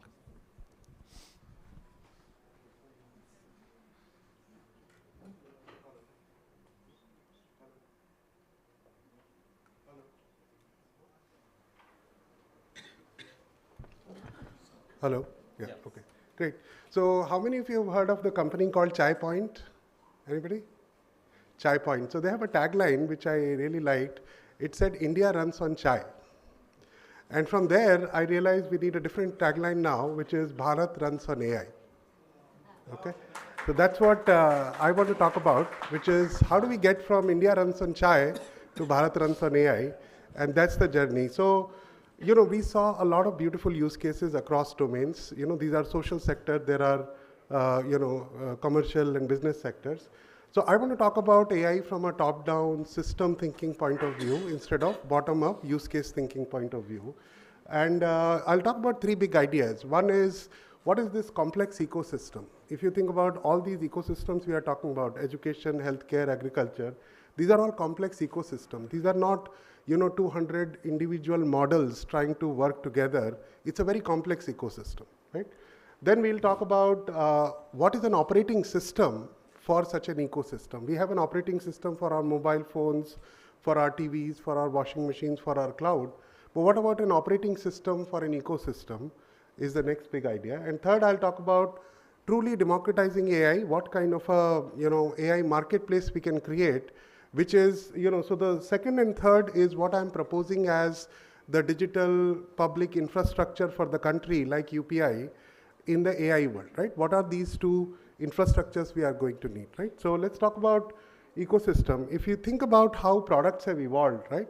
They started with physical products with actual, programmed intelligence. Then came the second generation products, which were, crowdsourced intelligence. And now we are heading into third generation products. In the next 20 years, we are going to be talking about ecosystems as products, right? And, smart city is one product. Think like that, right? So we are going to need a next level of thinking, both in terms of IT thinking and AI thinking on how do we create such ecosystems. And that's when, we can say Bharat runs on AI, right? So, think of all these. These are not simple systems. Building one drone well, making it work is a great idea. But making an entire agriculture ecosystem work as a single unit, where all satellite data, IoT data, all the policies on agriculture, supply chain of seed and fertilizer has to work as a single whole. And if you look at the inefficiency in any system, is because of these silos and non-integrated way. Bottom-up way we have created systems and we are somehow running, right? So all these ecosystem, healthcare ecosystem, we talked about a lot of bottom-up use cases, but a hospital is a very nice ecosystem, but it's a single product. What about the entire healthcare ecosystem of a country as a whole? Today, I as a patient go to a lab or a pharmacy or a hospital or a doctor, they're not connected. So the national health stack is now a first step in that direction. So the first thing we want to do is bring ecosystem thinking into AI thinking and say, think about AI as a top-down beast and not, I won't go into the details, but let's talk about the second big idea, which is what does it mean to have an operating system for an ecosystem, right? So I won't go into the details, but if you think about it, every operating system works on a bunch of workflows, right? Like when you eat food, your digestive workflow starts, right? When we fall sick, our exception workflow starts. So we are a bunch of workflows. When somebody orders something on Amazon, a workflow starts. So this is a workflow thinking that we want to bring. And these are different types of workflows I want to go into. And then we have different systems that drive an AI system, an ecosystem, right? You have sensors, you have data, you have intelligence, you have operations, you have interfaces, and you have integration of all of this together. So these are two big themes in an ecosystem thinking, and these are some of the things we teach at Geo Institute also, how to become a top-down data scientist, because bottom-up data science is over now, right? ChatGPT can build all the models and deploy them. We need to now take a different role as humans, as parents, on what AI should do. So workflow thinking, if you think about retail as a sector, you can think about multiple workflows running retail, right? How do you get orders? How do you do demand forecasting that somebody talked about? How do you create a profile of a user, personalize everything? How do you make sure search allocation is happening and all of that, right? So these are workflows running a retail. This is 80% of our retail is in one slide, yeah? What we are doing is through Reliance Foundation and Reliance and many other partners here, is we are now thinking what is an agriculture ecosystem? Not here one model, this is one startup doing one thing, one startup doing thing. Unless we integrate all that, a farmer cannot have 200 apps on this phone doing one thing for one app, one thing for one app. We can't, that is not a sustainable model. So the way we think about an operating system is, think about all the events in a domain, right? Weather events, pest events, soil events in agriculture domain. Think of an operating system which will need 4 things. One is a very personalized information on every farm, right? What is the sodium, potassium, water content? It'll need all the models, agri models, omics models, ma'am talked about, for crops and soil models and all that, satellite models. It'll need a lot of domain knowledge. Agriculture has the largest domain knowledge. So how do we think about representing that domain knowledge? Which crop, which soil needs what fertilizer at what time? How do we represent that knowledge and use it in AI and reasoning? And finally, how do we create a content lake for every farmer to consume in different languages for different use cases? Now that will produce a bunch of advisories, right? Imagine every morning, every farmer gets an advisory, what you need to do based on weather forecasting, soil IoT, satellite data, mandi prices, everything, right? Imagine how government gets advisory, what to import, what to export, how to change prices of things, how do you do supply dashboard for the country. Every farm, I can tell now what is coming in the next 2 weeks. We have supply, we have demand from all the retail stores. Can we not do a much better, efficient system on that, right? So on and so forth, we can generate an agriculture operating system. We saw some use cases. Can we generate a healthcare operating system? Again, we have silos of data in multiple places. All these events are coming to health operating system of a country. And now imagine you have an electronic health record, which is one of the things that India is now making a lot of progress on. We have a lot of models on diagnosis, on MRI, on PT scan, and all of that. We have a lot of medical domain knowledge, which medicine, which drug, which gene, which protein, ma'am talked about. And then we have a lot of medical content, WebMD for India, if you will. And now we can generate advisories for every diagnosis and say, hey, your Fitbit is saying so and so, you need to get a checkup or whatever, right? So how do we go from preventive, or reactive healthcare, when I'm already sick, I go to a doctor, to a predictive or preventive healthcare is now possible because all my historical data is there. I can predict what you are going to have, and therefore you can intervene beforehand, right? Similarly, if you think about education operating system, again, I'm creating a design pattern here. All we need to do as a country, as a collection of people responsible for a sector, think about the kind of input events, think about the kind of output advisory to a student. What you should study should be different than what you should study because, Netflix is all personalized, but education is not. Somehow our priorities have been different in the last 20 years. And, Indian strategy paper is now twisting that and saying, no, don't worry about that. Focus on these primary sectors, right? How do we give a different homework to every child so that he starts low on whatever, he's not bored to death? Or how do we do different things? So there's a whole scope of a completely new way of thinking about these three ecosystems in the new world, the post-AI world. Yeah. Third, I'll talk about this marketplace. And I think, no single company can do all this, right? So look at the scope. You have all these sectors, right? For every sector, you have multiple beneficiaries. For each beneficiary, they use many, many applications. Each application uses many, many types of services. Each service, let's say AI services, there are many, many AI services within one. Who is going to build all this? That is the question, right? So, we need so many data scientists in the future. Today, everybody is doing LLM, but someday we'll all start doing our own things. So today, how do we connect companies, research organizations, education institutes who are producing a lot of good AI, but that is not getting in the hands of the end user? The farmer is not benefiting from speech-to-text model developed in Microsoft or Google, right? How do we connect the dots is what the next infrastructure I want to talk about. This is a concept video. Imagine that somebody in Kerala built a Machli app for fishermen, and he wants to give them advisory on where to go or not to go because of weather. Now this app, they realize they want to make it speech-enabled because fishermen cannot read, and it needs to be in 10 Indian languages, right? So that's the AI consumer. He's a consumer of AI, and he's a producer of an application, of a Machli app. Now see what happens, volume please. Yeah? So whenever... What's your phone number? So whenever he is clicking on English language, the app speaks to you because there is a text-to-speech already part of the ecosystem. But whenever he clicked on the other language, right, Malayalam or Telugu. Choose language. So when he clicks on what's your phone number? English, it says what's your phone number. But when he clicks on some other language, there is no audio. Language. Now there is no audio, right? So he is a consumer of AI. He wants a text-to-speech model in 10 Indian languages.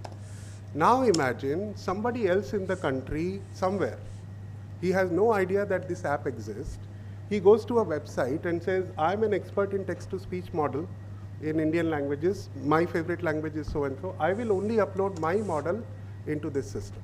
And with a few clicks, let's say somebody uploads a model. He has no idea that this guy exists, right? And now he's uploaded his Telugu text-to-speech model, IIT Hyderabad guy. And Me phone number? Now suddenly this app is speech-enabled on the other side. That is the possibility that we want to talk about. Yeah. So the idea is, like when I eat food here, I don't know or need to know who the farmer was who produced the potato and the tomato. Similarly, the person who produced AI and the producer, I don't know my driver in taxi, right? This is Uberization.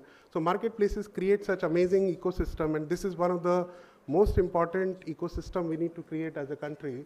So I'll just leave you with that, and then we'll let the discussion go. But I think all these things are going to be needed. Digitization of a lot of data we talked about. Automation of everything that should be automated is important.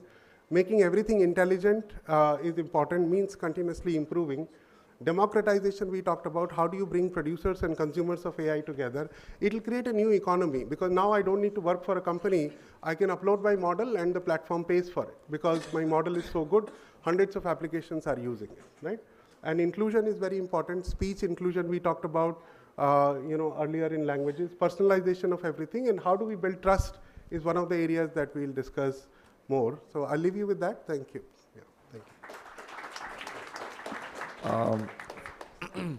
Thank you so much, Dr. Kumar. I think what I really picked up was the Bharat AI stack, sort of connecting all the dots together, connecting the developers from the end users to the creators, and also different industries and different stakeholders who will benefit from it. I would love to see how this progresses. Definitely very exciting. I think the use cases you spoke about, and just looking at the layer which you sort of discussed. Just one question, sir, if you may. I think when we are looking at AI and we're talking about technology, being developed all across the globe, for India to be a leader in this sector, what is it that we need to do in terms of just connecting all the dots? I think the ecosystem intelligence approach is really great, remarkable, because you're bringing in different aspects together, suppliers, demand, and then different stakeholders from accessing it, developers as well, and the large industries as well. But how can we build a system where we're able to export the technology globally? So, yeah, so I think, hello? So I think one is the talent, right? A lot of our talent is moving out, so we need to make sure we have a lot of AI talent in the country. Second is infrastructures like these will help people immediately monetize their models. Third is we need to standardize everything. Today my speech to text API call between Google, if I do, and Microsoft are not same. The parameters are different, the naming convention. If you look at 5G, 6G, how are they working across the world? Standardization. These are standards. So we need a standardization of AI for every service. Right. That's a very important thing for interoperability. And then availability of data. And see, AI is one of those catch-22 things. If you start using it, you will generate more data, then your AI will improve, then more people will use it, then you'll get more data. So we need to break that cycle of data we are all talking about. And unless we put out something, however, not perfect, we will not start breaking that cycle, right? So imagine if this platform is there, millions of farmers are now starting to take pictures and getting pesticide on their door through the ecosystem. We are generating data now, right? Yeah. Instead of simulating or augmenting data, we will have real data. And I keep telling that, India will benefit from AI a lot, but I think AI will benefit from India a lot more, given our use cases and diversity and volume of data. Even genomic data is so diverse here, you can, go and do a lot of analysis. And I feel the demographic dividend plays to our advantage, because that helps us to generate a lot more data than, other countries could.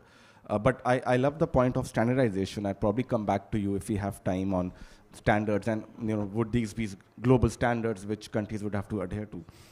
But Raghu, I want to come to you. Thank you so much for patiently listening to all the speakers. I understand, do you have a presentation which you want to sort of showcase very quickly, and then we can get involved?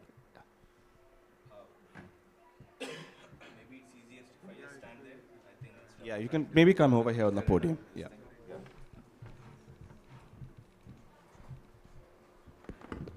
All right, I'll keep this short. I think all the speakers set this up well for me already. I'll just touch on who we are. ArtPark at IISc is a fairly unique non-profit organization. We work at the intersection of three ecosystems: governments and non-profits, research and academia, startups and industry. We leverage the best of these ecosystems for for impact. So Sailesh actually set this up pretty well, right? It's not just about the AI, it's about the system.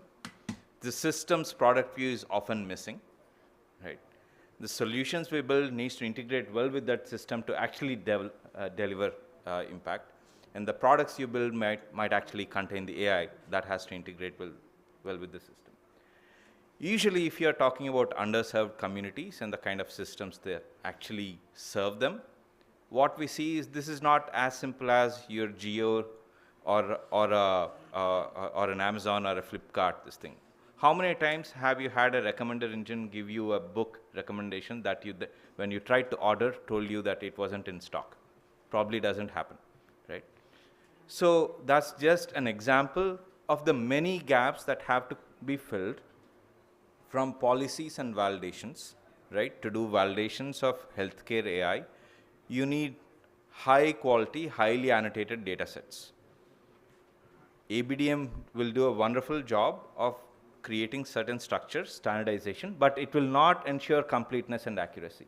So we need systems such as that. Coming down to the product level, risks. So today, I'll just take a couple of examples of our real work on the ground currently going on. One,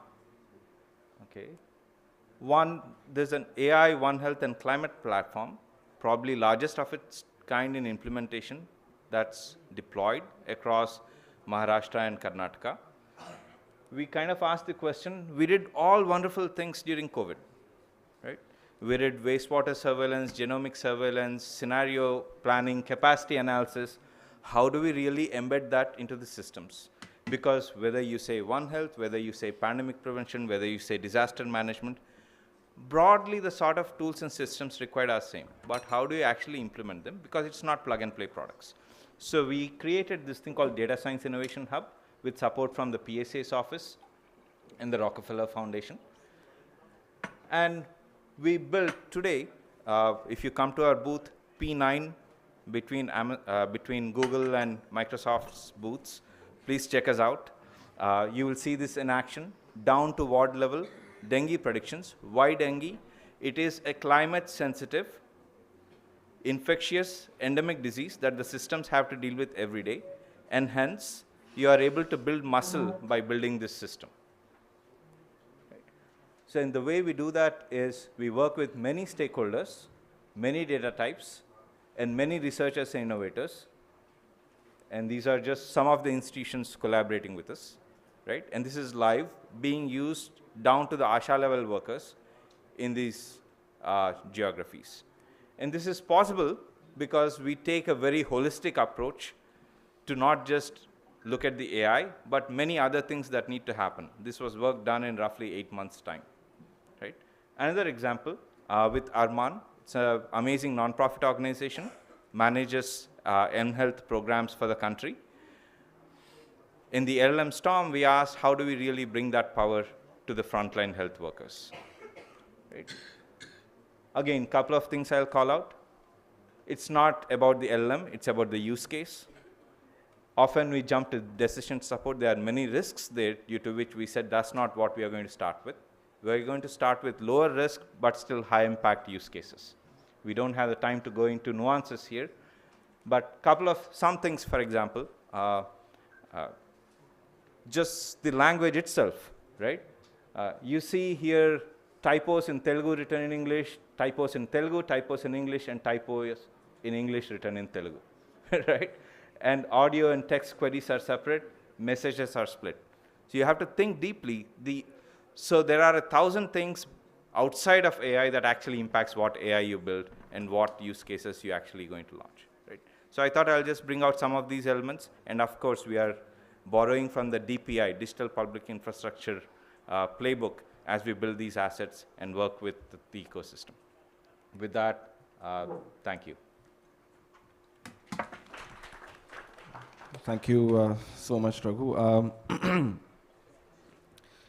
Maybe a question for you as well, before we sort of go to David. Just sort of talking about population level interventions, Raghu. So just want to get your perspective on the integration of AI in healthcare and climate ecosystem to sort of bring in population level interventions. So over to you on that. Sure. Are you able to hear me? Yeah. A lot of it is bringing data from many sources together. Just a second. I think the audio is... yeah. A lot of it is bringing data from many sources together. Yeah. That requires working across many stakeholders to create a shared understanding. So what we have learned from our work is, 50% of the work is in actually creating shared understanding, right? 40% of the work is understanding all the workflows, right? 10% is in tech, and out of the 10%, maybe 30%, is where the real AI stuff comes in, and out of the 30%, 90% is data, right? So AI is the last little bit that really comes down to it. So that, to me, so if you say climate, health, etc., we have data coming from IMD, we have data coming in from India Institute of And these are accurate data sets, right? I mean, this is live data. So what we saw, dengue outbreak prediction, that's there. That's because so many institutions are giving us live data, right? And so many institutions are consuming at the other end, and so many institutions are actually using that platform. It's just not my computational epidemiologists. Top computational epidemiologists across the country who, after COVID, went back to their research silos, are now collaborating to actually serve multiple stakeholders. Right. I think this is the model we'll have to think of. I think one key emerging theme from this discussion is around the availability of data sets and the availability of accurate data sets which can help us scale the model. So we'll come back to Akrit, Dr. Kumar, Leila, all of you to just focus a little bit more on that, and also a little bit on ethical parts, because I think we have half an hour to go. We will open the floor to the audience. We'll give you all around 15 minutes. So we have around 15 more minutes. David, you're the only one who hasn't spoken anything and been very patiently listening. I think you've been listening for the last 1.5 hours. So there's a lot of data you have collected by listening to all of us. So have I. But I want to move the discussion a little bit towards policy and regulation. And I want to sort of kickstart that with you, with the role of governments, right? I mean, we haven't spoken about governments. And I think, when we're looking at regulation, I don't want to sort of emphasize on that, but we've seen the EU coming up with the the AI Act. The US recently passed the executive order on safe and secure trustworthy AI. We've seen the UK did deliver its safety summit recently. They don't want to come up with any regulation yet. They want the industry to grow. So different governments are looking at it differently in terms of regulating it. But to you, what I want to understand is, what is the role of governments in general to help in the penetration of AI in some of these key sectors, and what can be done more to harness that? So over to you. Great. Thanks, Kazem, and great to be here with you all. I was a little late at the beginning. Google Maps is excellent, but we need deeper integration with this conference, at least for me. But it's great to be here. Look, one of the beauties of being last and the downsides of being last is most things have been said, and I couldn't agree more with almost everything that I heard. One interesting point often in these conversations is what metaphors people use, and we've heard a couple today, that AI is a child, AI is a tutor, AI is an intern, is the other, and AI is a tool. And I like to think of AI really as an engine. I think that's one of the best analogies, and the internal combustion engine. And I think what often gets lost in the policy conversations is that AI in a way is agnostic, right? It is a multiplier across so many different areas and fields, in the social sector and the economic sector and so on and so forth. And that's often lost. And I think what's wonderful about this panel, and I'll transition to the government role in a second, is most of the conversation globally now around AI has been along two vectors, right? One is the focus on risk. And there are certainly important risks to be dealt with in AI, and it's good that we're dealing and having robust conversations about those. And then the second is sort of abstract discussions about the usefulness of the technology and how it's going to solve different issues. I think what we've heard across this morning is really what's important about AI is how AI is going to change people's lives and solve people's problems in very specific ways. And I think it brings out another element to this kind of risk conversation that we're seeing globally, that a really important risk that we all need to grapple with is the risk of not developing and deploying these technologies. And so I think that's something that I know GPay is very focused on in sort of the global south part of the conversation. You know, when I think about government enablement, I think about really three pieces, right? One is sort of the infrastructure and innovation that needs to be enabled. The second is ensuring that our workers and workforces all can benefit. And the third is ensuring inclusivity, and that these technologies actually can be and are deployed, right? So the first, with respect to with respect to infrastructure and innovation, again, a lot of the regulatory discussion has been about sort of societal harms as well as existential risks. But we also need to make sure that that core underlying innovation driver is there, right? What does that mean? It means ensuring access to data. There's been a lot of talk about data, and government policy across various different areas will mean whether data is available or not, right? We talked about the power of language, right? How is, you know, how are models right now? Google Translate, I think, supports something like 19 different Indian languages. We're aiming for 100 plus. One of the issues was the discussion of data sets. So we are actually partnering with IIS on a project across all 700 plus districts in India to help sort of collect open source audio sets of different Indic languages so that we and others can train on them, and we're making that available. So government has an important role to that. If government sort of keeps data sets closed, if others in private sector keep data sets closed, we can't all learn from it. Privacy policies. In some parts of the world, you see privacy policies that aren't actually focused on harm, but say any personal information that happens to be out on the web, one can't learn from, even if it's out there publicly. Well, what does that mean when you're trying to learn and train models, right? So those are two examples. Another is compute resources, right? And ensuring that researchers, small businesses, others have access to compute resources and working in a public-private partnership for that.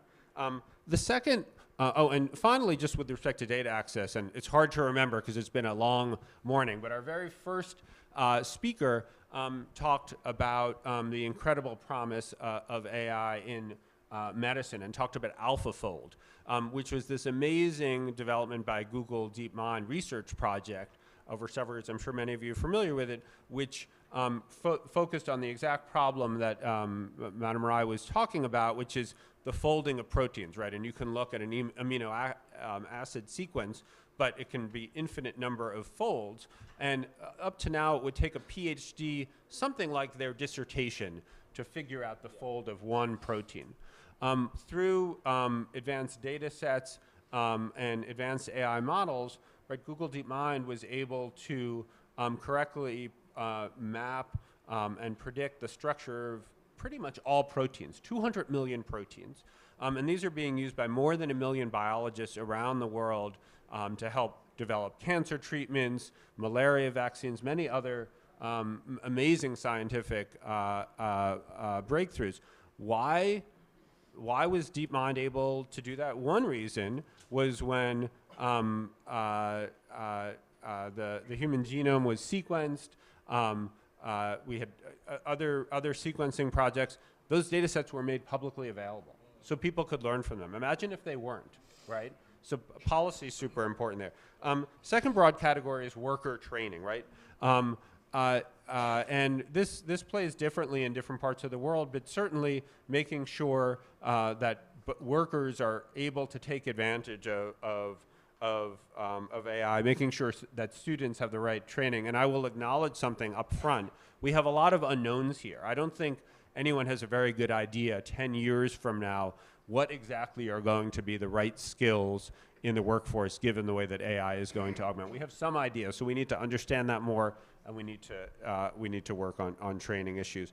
And then the third is inclusivity. And ensuring deployment. So we've heard a number of examples across regulated sectors, right? Financial services, financial inclusion, healthcare. Each of these sectors have regulators, right? Yeah. And we see across different countries very different sort of willingness by regulators to accept AI-powered devices, Right. And often held to non-human standards, right? The human system operates to 60% accuracy. The AI system operates to 70% efficiency, but the regulator doesn't like that it's a machine, so doesn't approve it, right? So we need to have kind of an innovation deployment first approach to approvals. And then finally, I'll just say on the inclusivity piece, small and medium-sized businesses, right? And I think the agriculture example is a terrific one, but there are other small businesses who need some basic tools, digital literacy in order to be able to deploy AI in their sectors. And that's just not going to happen by accident. Governments have a key role. Companies like Google have a key role to play as well. Thank you. Thank you so much, David. I think a few important points coming in. I have around 20 minutes, so I want to spend only 5 more minutes on discussing 3 aspects. One is data sets, and I think this has been a recurring theme, and I just want to sort of come in the need for open source data sets, right? I mean, what is it that the governments can do? What do we need maybe at the local level in India, but even at the multilateral level globally? Because we've seen that the UN has constituted a high-level working group on AI recently. So there is a lot of discussion happening on the multilateral forums as well. So would love to get a couple of points if we may. I don't know who we could call, but maybe Raghu, you want to just come in very quickly, and those who want to come in, feel free to just add just to about open source, because we do work in this space. Yeah. We are working with MeitY's Bhashini division to create some of the largest open source data sets for Indic languages. Right. In Hindi, we have a saying, right? Kos kos pe badle pani, char kos pe bani, which basically means language changes, every 4 corners anyway, every 4 turns. So we are collecting such diverse spoken language data that is also getting transcribed. Another example is working with ICMR, because they are the nodal organization for research, clinical study standard data, which is what you need to build individual level generalizable AI, right? That is another DPI, digital public infrastructure, that we are building, right? So we are sharing this, and also generally call for everyone to collaborate and make it happen. What do we need on the policy level to achieve this within India? I mean, is there something which we need to do on the policy level? Would love to get maybe a couple of interventions. Samir or maybe Akrit? I think there needs to be, and we've had some experience in working with policymakers. There needs to be real incentives to, to share with guardrails, obviously, but real incentives and real policies and frameworks, not just nudges, but real solid policies and mechanisms to share data sets for collaboration in the context of guardrails, right? So, sort of just a completely sort of free sharing is going to create risks, which we all are aware of, but thinking through the guardrails, but at the same time, a very systematic policy first approach to sharing and creating public data as a public good is super important. And even today, despite sort of the narrative and the thinking, we still see a lot of reluctance, even in the public sector, to share data, which, I'm sure with time, all those barriers will get broken, but that really needs a lot more proactive approach to breaking those barriers. There's a conservativeness when it comes to. I mean, data is seen as power, Right. so there's a natural tendency to Right. withhold data. Right. And if we have to go Bharat powered by AI, we Yeah. need exactly the reverse mindset of that. I want to come to Dr. Kumar very quickly, Dr. Kumar, on this point. And another aspect which we wanted to also bring in was, I think what David also spoke about was computing power, computing resources, right? Where are we on this? How fast are we moving ahead with respect to getting the most advanced computing system? Because what you really need is the ability of high-level computing to be able to process tons and tons of data to produce those models. So Yeah, I think everybody from top to bottom recognizes that we missed the boat on compute infrastructure while we are going very fast on physical infrastructure. I think compute infrastructure, we are way behind. And Right. that's why, you saw announcement by Reliance, Mr. Ambani and Yeah. Tata's going to procure a lot of hardware for India Right. and make it available, right? What we did for data is an overloaded term now. In the telecom world, right, to bring cost of connectivity down, created a whole new set of economic benefit. Now we have to bring the cost of compute down, which will create a lot of benefit. And large companies, Adani's, Reliance, Tata's, we have data centers. Right. What we need is hardware. We also have very good cooling systems because that's a bigger cost in, I think data cost becomes, compute cost becomes energy cost at some point. Yep. So energy, with solar and all of that, energy costs will come down. Those benefits will get in the hands of the citizens at some point. So I think bringing cost of, infrastructure down is the next big fundamental thing that the country needs to And do. that'll happen with Everything scale. else we are ready with. And that will happen naturally as things scale up. Yeah. The cost would go down. I think we saw that with mobile phones.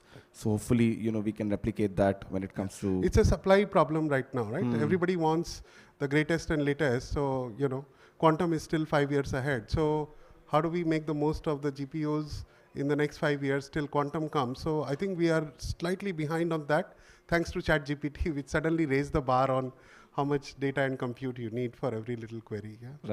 Right. David, you wanted to? Yeah, I just want to make one point. I agree with that. I think things are going to change really fast, right? And even you look at models. Just last week, Google released Gemini, right, and announced Gemini in three different sort of sizes, right? In Gemini Nano, which is our smallest model, which runs on device. And has a lot of the same capabilities. So we're already seeing much smaller models that are very powerful, and I think that's going to change in an exponential way, and at the same time that we continue to increase the power of TPUs and AI optimized chips. Okay, I want to open the floor now because I know a lot of you all have been waiting with a lot of patience for the last few minutes and couple of hours. So we will have around a few set of questions all across the table, and some of our speakers will be happy to take it up. So please raise your hands and we'll come to you. I think gentleman over here and gentleman over there as well. Just introduce yourself, if you may, when you ask the question. Thank you. And maybe we can give him a mic as well. Hello, my name is Brian Byrne. I'm with USAID. I know that we work with some of your organizations on some of these issues. Can you tell me a little bit about what you anticipate as a realistic set of business models for the development and internationalization of some of the technologies that you're talking about? What policy changes should we anticipate? Thank you. Okay, who wants to take it up? Leila, you want to take it up? Akrit? I actually didn't hear. Okay.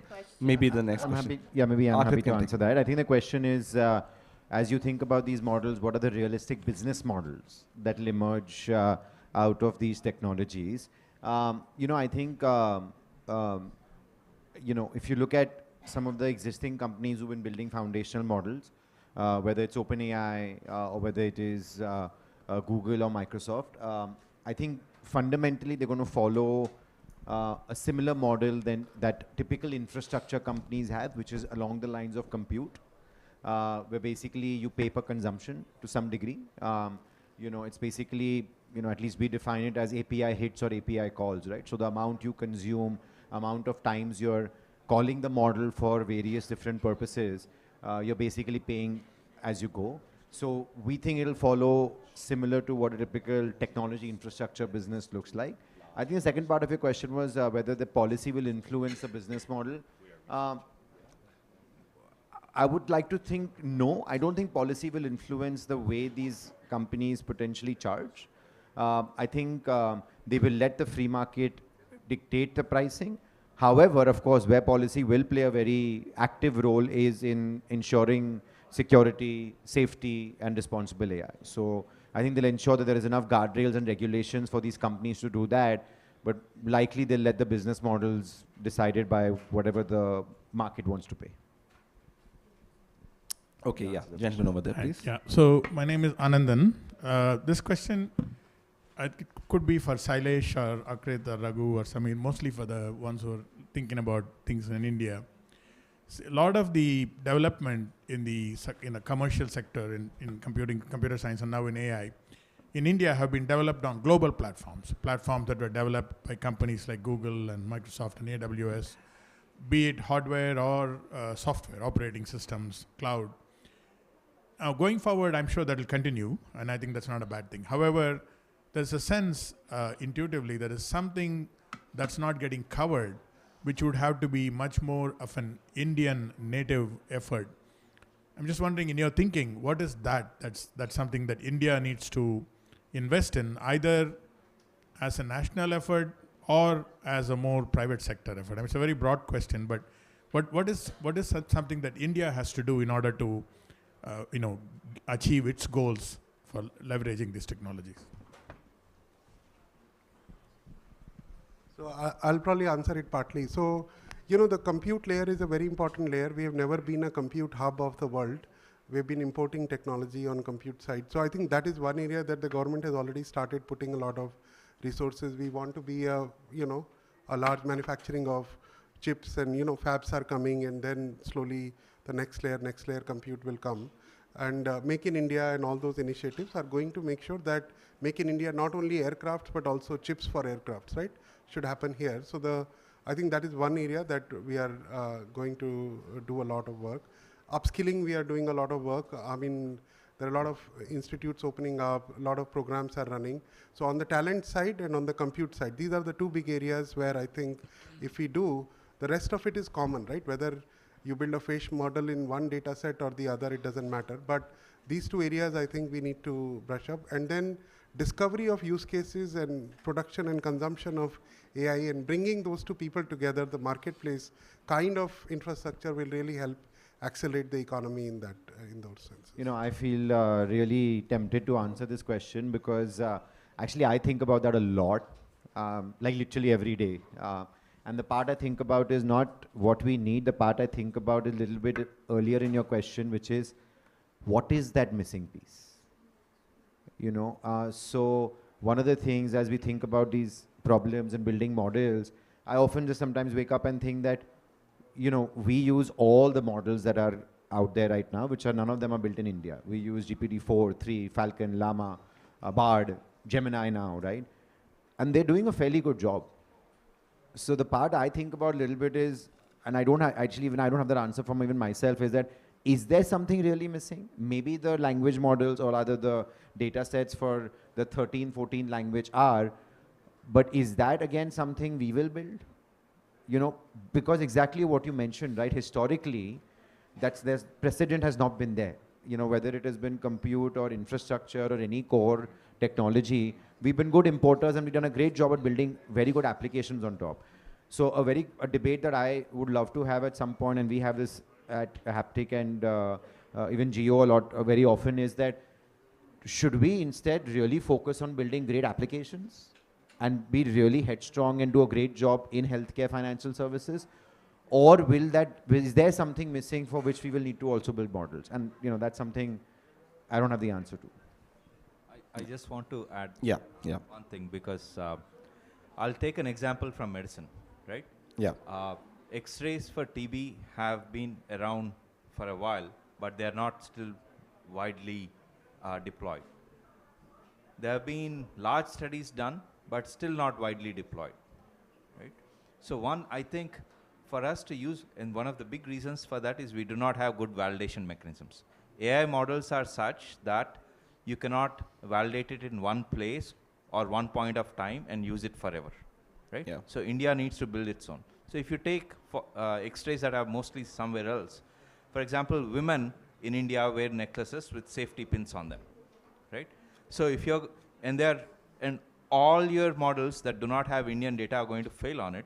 And in fact, if Indian data is constructed so that it's meant to be, what do you say, this lab clean, it's going to fail on the field. I'm just giving you one analogy of the sort of challenges that India has to solve for itself and the world will not solve, right? Oral cancer. No other country is going to solve it, right?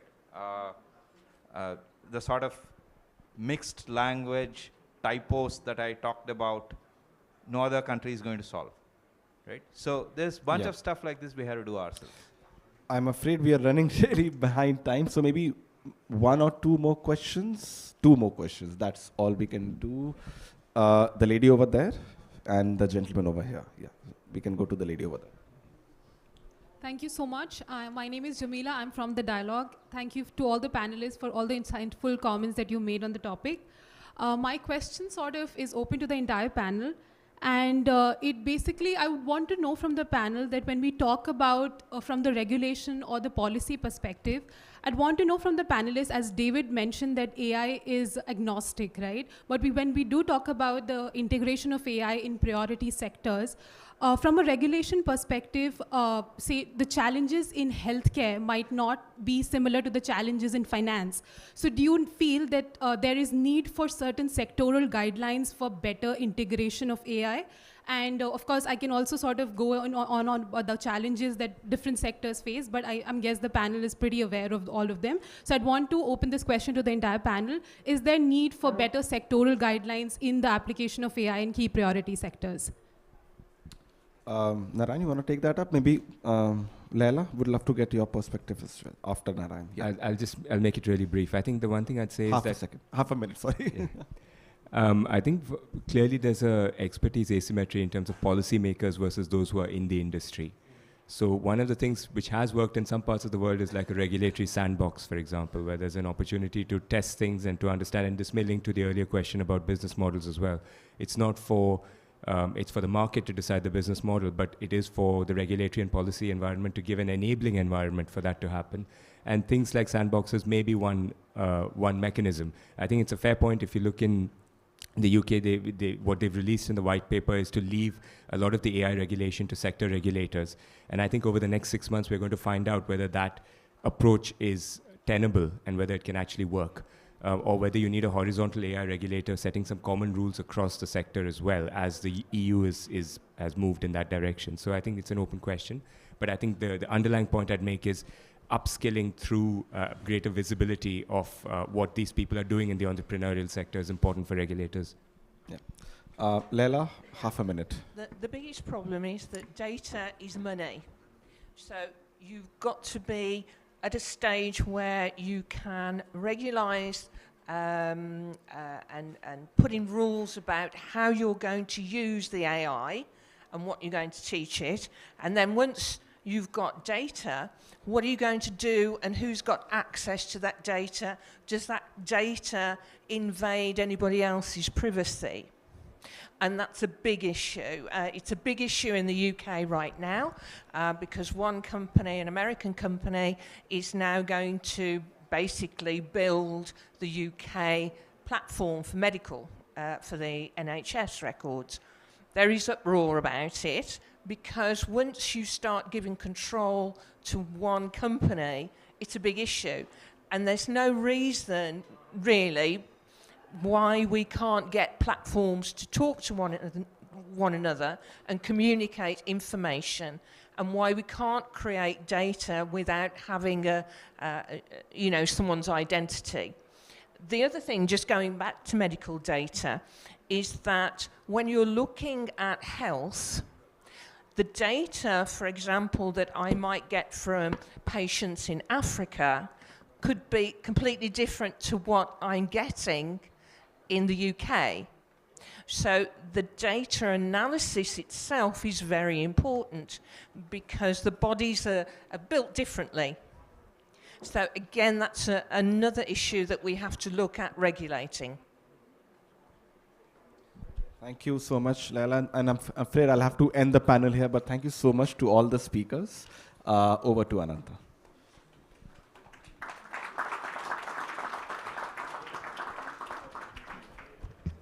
Thank you to all our esteemed panelists and our moderator for your enlightening perspectives and a thought-provoking discussion. Your expertise and insights have greatly enriched today's session. I would now like to call upon Dr. Shukdeep Singh from the Confederation of Indian Industry to deliver the closing remarks.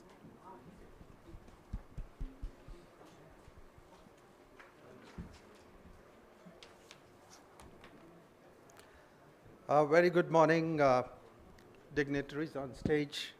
It was really a pleasure to hear you during the session on applications of AI in priority sectors at the Global Partnership of Artificial Intelligence. It is needless to say, ladies and gentlemen, that AI is generating a significant amount of buzz and engagement around the world, and we saw that in one of the first sessions of GPAI today morning. A special thanks to Ministry of Electronics and Information Technology, Government of India, and the GPAI team for organizing such a beautiful panel on AI and giving CII an opportunity to support this session. While the technologies, solutions, and models on AI are getting invented around the world in the labs and the companies and the research institutions, it is of utmost importance that the application finds its way across the deeper sections of all industries. The success that India will achieve in utilizing AI will significantly depend upon the application it is able to bring to its deeper sectors of the industry. With that, I extend my vote of thanks to all the speakers, panelists, moderator, delegates, and attendees.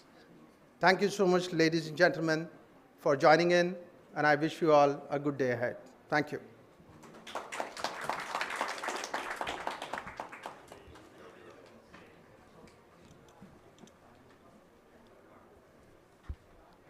In recognition of the significant contributions of our esteemed speakers, it is my pleasure to invite Dr. Vinay Thakur, Managing Director, NIXI, Ministry of Electronics and IT, to the stage. Please welcome in felicitating our speakers.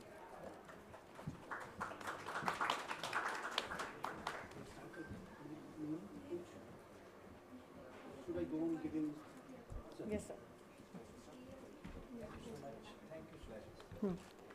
Mr. Kazim Rizvi, founder, The Dialogue.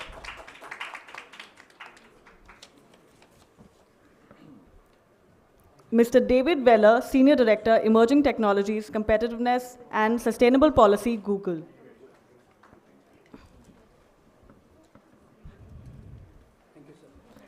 Mr. Narayanan Vaidyanathan, Head, Policy Development, Association of Chartered Certified Accountants. Dr. Shailesh Kumar, Chief Data Scientist, Center of Excellence in AI and ML, Geo Institute. Ms. Leila Cremona, Founder and CEO, Medibay.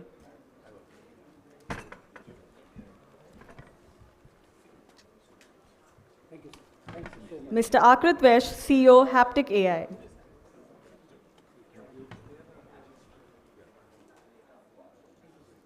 Mr. Raghu Dharmaraju, CEO, Art Park at IISc.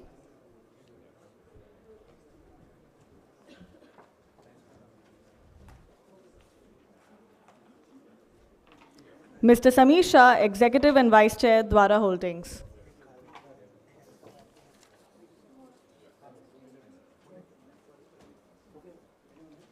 Thank you, sir.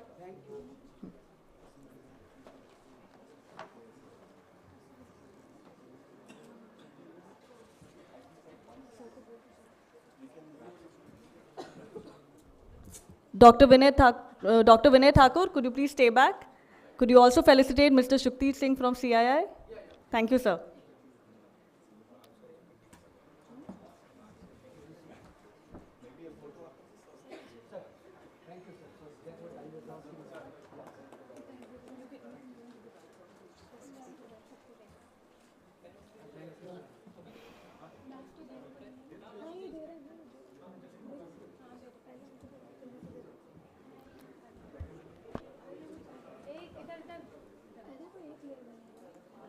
As we conclude this session, I extend my deepest thanks to our keynote speakers, panelists, and participants for making this event a success. Your insights and engagement are invaluable in advancing our understanding of AI's role in diverse sectors. Thank you to each one of you. Thank you.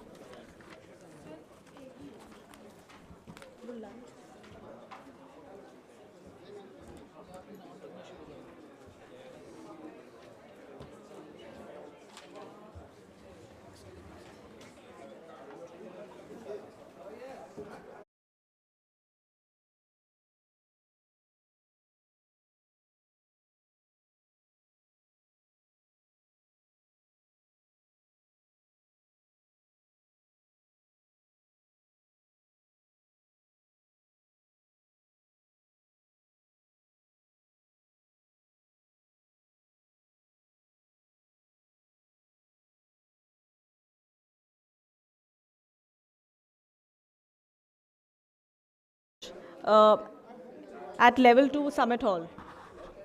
And for the audience, please go to hall number 14, first floor.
I know the earlier session was very interactive.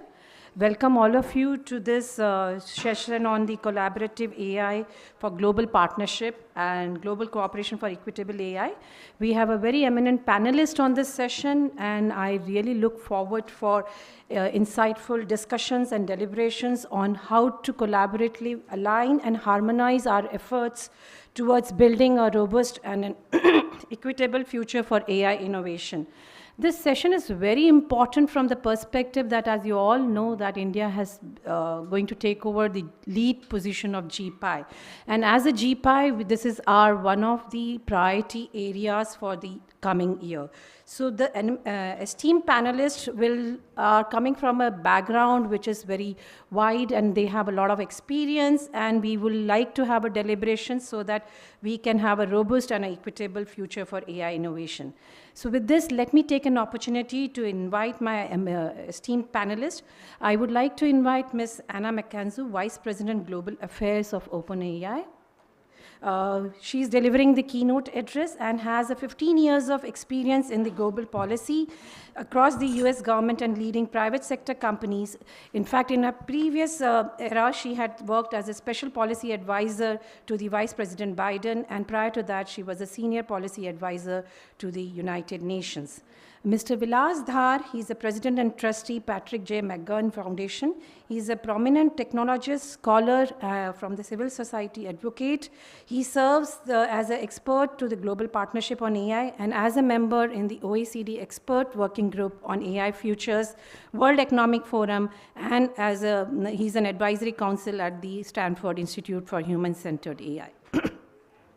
We have Professor Gabrielle Ramos, Assistant Director General for Social and Human Science, UNESCO. She drives the institution's contribution to building inclusive societies. She has overseen the development and adoption of first global instrument to promote the ethics of AI, adopted by the acclamation in 2021 by the UNESCO General Conference.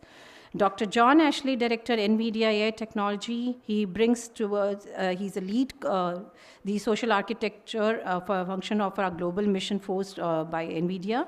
He is specially focused on helping the governments to improve the safety, security, health, in the solutions which will be for well-being of the people they serve. We also have Mr. Harsh Dand, Head APAC Google Research and AI Partnership Google. He leads generative AI, health AI, and applied areas like agriculture health, which are very important from the perspective of social good. He has over 18 years of experience in various research organizations like Philips, IBM, and Microsoft. So with this, I would request all the panelists, let's have first photo shoot, and then we can start with the keynote address by Ms. Anna McKenzie.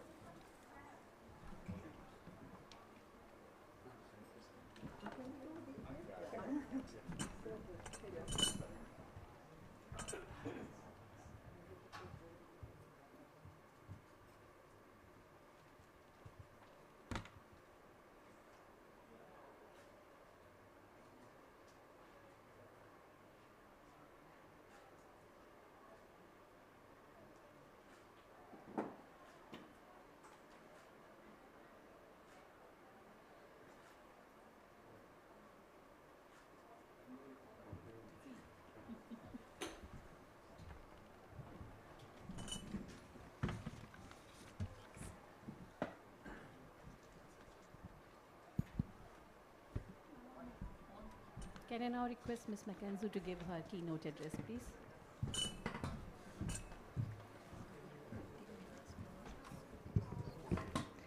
Hi, thank you so much for having me. My name is Anna McKenzie. I am the Vice President of Global Affairs at OpenAI. And what Global Affairs does is engage policymakers all around the world. But because OpenAI also has a mission to ensure that the tools we build benefit everyone, my team also partners with governments and many other organizations to make sure that as many communities as possible can directly benefit from this technology. And I'm deeply grateful for the opportunity to speak at this event. This is really a critical moment for the development of AI, and the global partnership serves as an absolutely invaluable role by convening deep thinkers from diverse backgrounds to developing the research and best practices that are going to shape the future of this field. So I also really want to thank the government of India, and specifically the Ministry of Electronics and Information Technology, for hosting this event. Whew. I flew here for 15 hours without sleep and had a cup of coffee, so I'm really feeling it now.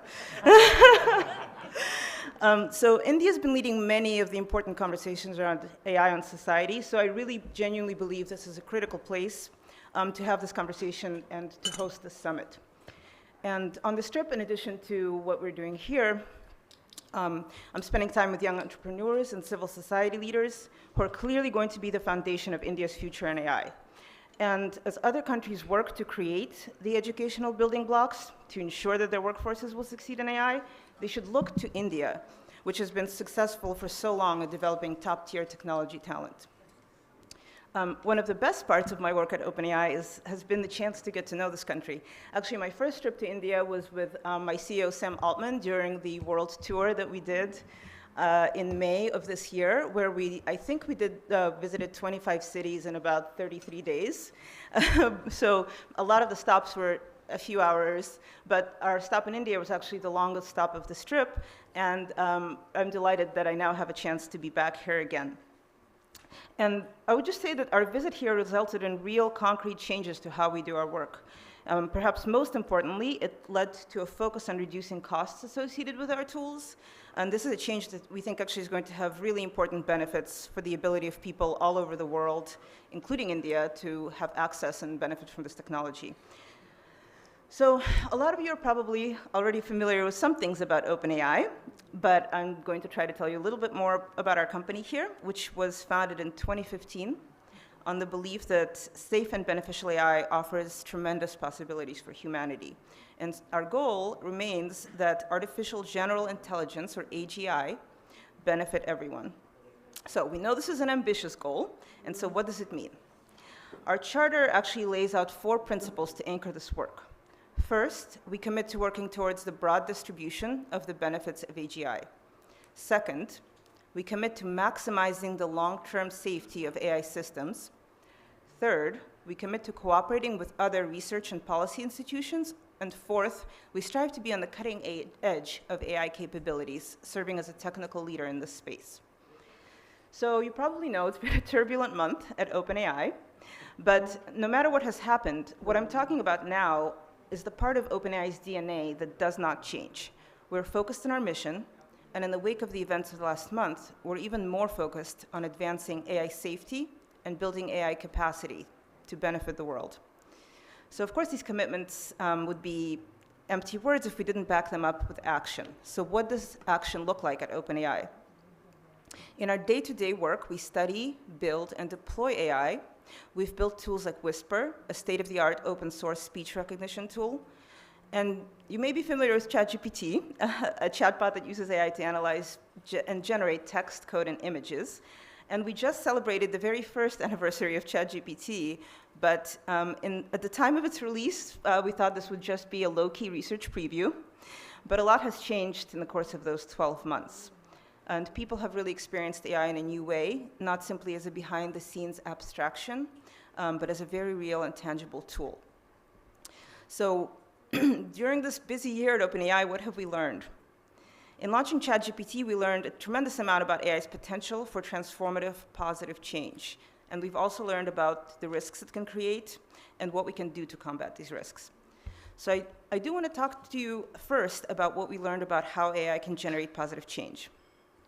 As these systems have become more powerful, they can unlock cleaner, more plentiful energy, faster travel, life-saving medical treatments. We've already seen generative AI impact real problems in ways that we previously couldn't have imagined. Healthcare workers have found new ways to improve clinical note-taking and integrate health records so that clinicians can spend more time with their patients. Image recognition capabilities have been used to help the visually impaired by converting the visual world into text and speech. One of my absolute favorite examples is a Danish startup called Be My Eyes. They've developed a tool using GPT-4 that can give the same level of context and understanding to people who are blind as a human volunteer. And education providers like Khan Academy have created AI-enhanced tools for both teachers and students. They have a digital tutor called Khanmigo, which is actually also available here in India, which is designed to develop critical thinking skills. So instead of providing students with answers to questions, it walks them through a learning process that provides hints or examples when they're struggling with an exercise. The Bill and Melinda Gates Foundation is using large language models to bring critical resources to remote communities. Here in India, Praveen Devarsetti of the Google Institute for Global Health actually will use ChatGPT to facilitate communications with frontline health workers and improving care for pregnant and postpartum women by integrating GPT-4 into their smart health pregnancy application, which monitors and provides high-quality, relevant healthcare information. And this is an effort we just had a chance to discuss last week at our Global Cities convening with the Rockefeller Foundation, where we're partnering with Digital Green. They are working with the Ministry of Agriculture here in India to reduce the cost of agricultural extension services from $35 per farmer to 35 cents. They're able to do this by using a chatbot called VStar to deliver on-demand, location-specific guidance in several languages, including Hindi, Assamese, Kannada, Telugu, Bhojpuri, and English. And actually, more than 3,000 extension agents have already had more than 30,000 conversations using this technology. This tool is going to be available in 10 states in early 2024, and from there, we'll aim to make it available in all of India. In Iceland, the government is fine-tuning GPT-4 to ensure Icelandic and other low-resource languages survive and thrive. And in Albania, the Prime Minister just announced on Friday that they will use GPT-4 to accelerate their EU accession by as much as 5 years. And this means all of citizens of Albania are going to benefit from EU membership 5 years sooner than they would have otherwise. And finally, someone with a background in 2 countries with over 500 combined languages, I'm incredibly excited about our tool's ability to reduce language barriers. Now, of course, generative AI also comes with risks. At OpenAI, we've learned how we can make our tools and technology safer through technology, through partnerships, and through governance. So first, as part of our mission of building Safe AGI, we study the risks associated with our products, and then translated it into concrete steps to make them safer. One of the key ways we do this is through something called red teaming of our models. So we conduct our own testing of a model prior to deployment. We engage external experts for feedback, and we use these internal and external tests to improve the model's behavior with techniques we've pioneered like reinforcement learning from human feedback and refusals. All of these tests and feedback give us information we need to publish a system card, which describes the model's operations and potential risks. And it's a transparency tool that clarifies our safety mitigations, and this actually results in even more feedback, which enables us to make our systems even safer. And this work is done continuously so that we can integrate new safety mitigations into our models as we learn more. So second, we've learned that we can make this technology safer by working in partnership with other companies. For example, we partnered with Anthropic, Google, and Microsoft to launch the Frontier Model Forum, which will focus on advancing AI safety research, identifying safety best practices, sharing knowledge, and leveraging AI to address society's biggest challenges. The idea is to ensure that the companies working on this field aren't working alone. We need to have open lines of communication with each other, and we need to share what works best. Of course, this sharing also must be done with governments, civil society, academics, and people who actually use these tools every day. Actually, if you have ideas that you think would be important for us to incorporate, I'd love to talk to you after this, so please let me know. And finally, we've learned just how essential it is to develop a governance structure that will ensure that AI is built safely. So in the US, we've worked with the Biden administration and other leading AI labs to form a set of voluntary commitments on safety and security. We've worked with international organizations like the G7 and United Nations to develop principles and best practices. But of course, this is a global issue, and we need a global approach to regulation. We must harmonize our efforts, no matter what country we call home, and we must establish an international body that can help us ensure that the most powerful systems in the world are safe and their benefits are evenly distributed.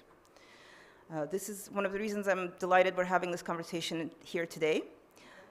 And the rules we establish here will be critical, so I hope we can work together closely to establish a path forward. So as a final note, just looking ahead, given the emergence of increasingly powerful AI systems, the stakes have never been higher. I'm here at this summit because we understand those stakes and because we believe in the power of multi-stakeholder organizations like GPI to contribute to making these technologies safer. But we can't do this work alone. Countries like India are critical to AI's future, and India has the critical ingredients, some of the most impressive technology talent in the world, a track record of developing extraordinary technology businesses, and a focus on competing on the global stage. This is why I'm delighted to announce today that we will hold a developer gathering with our Vice President of Engineering, Srinivas Narayanan, in Bangalore in January, with more to follow. Our plan is to convene developers here in India to work alongside OpenAI product leaders on some of the most difficult product and safety challenges. We hope that this deep thinking and collaboration between Silicon Valley developers and Indian developers will put us on a path towards addressing some of the most important issues in AI. If we navigate this path safely and responsibly, AI systems could create unparalleled economic abundance for the global economy, solve shared challenges like global health and security, and enhance societal well-being in countless ways. I work at OpenAI because I believe in this future, and we need to invest in AI technology and governance to get there. Thank you.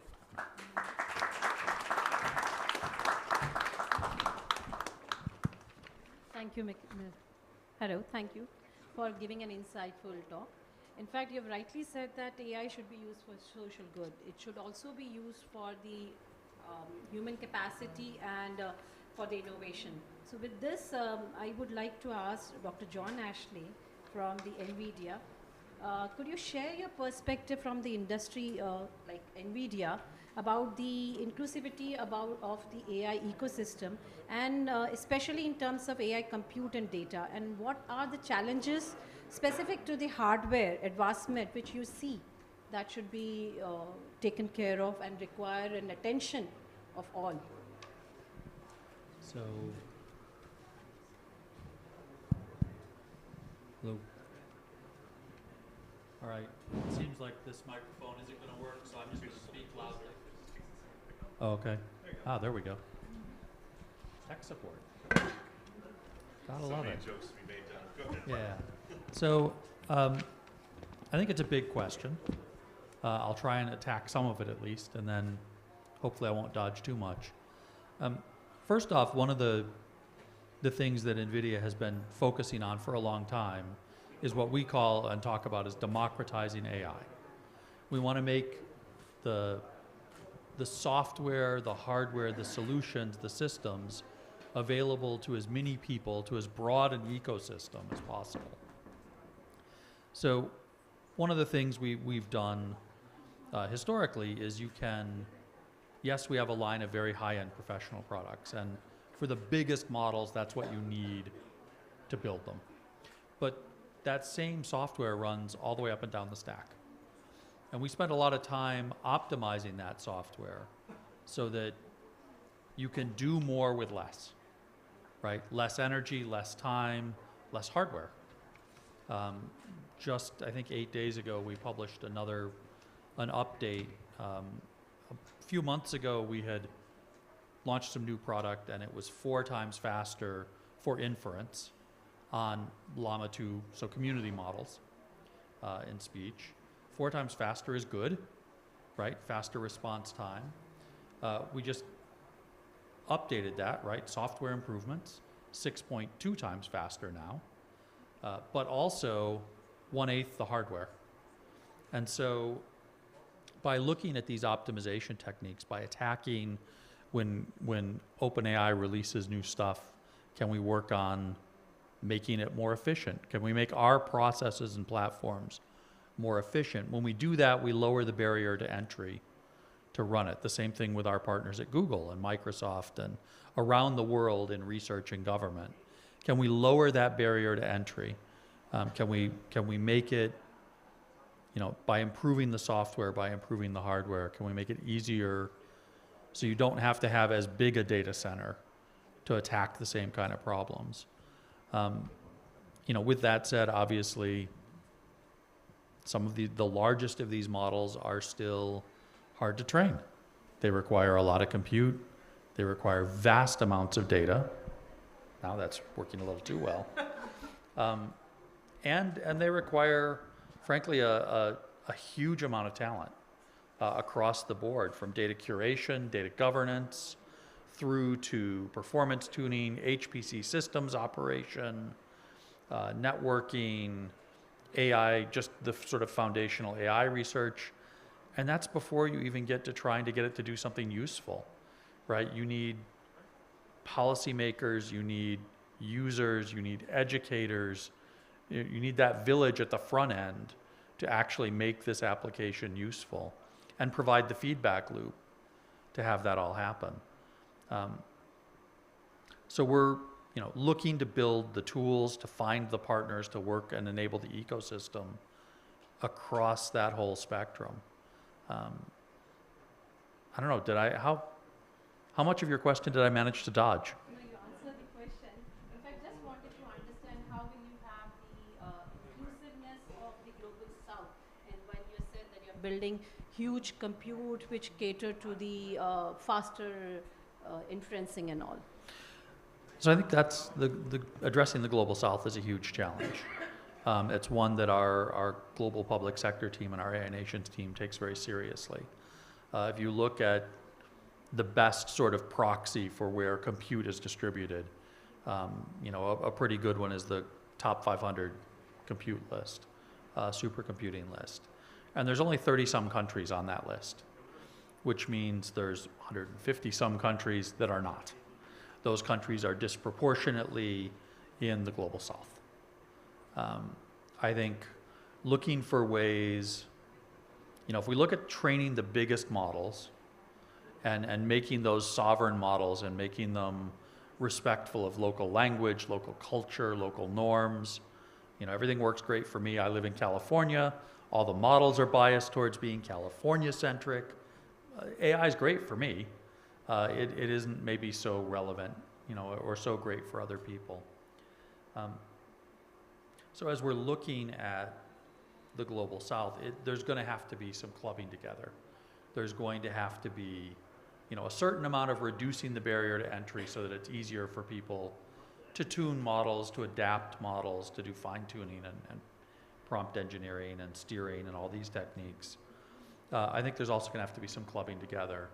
And once you do that, the technology to share compute is well known and well developed, thanks to our friends at Microsoft and Google and Amazon.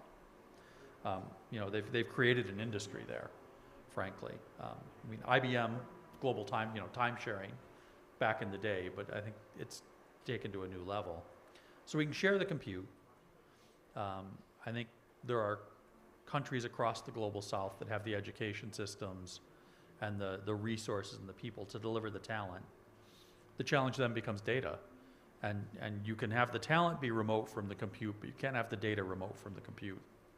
So we're going to have to find ways, if we're sharing compute, to share data. And when it comes to data privacy concerns, data sovereignty concerns, I think, working through those issues, both with technical solutions, federated learning, differential privacy, encryption, and also with political and solutions, right? Treaties and data protection laws, I think is going to be important. Right.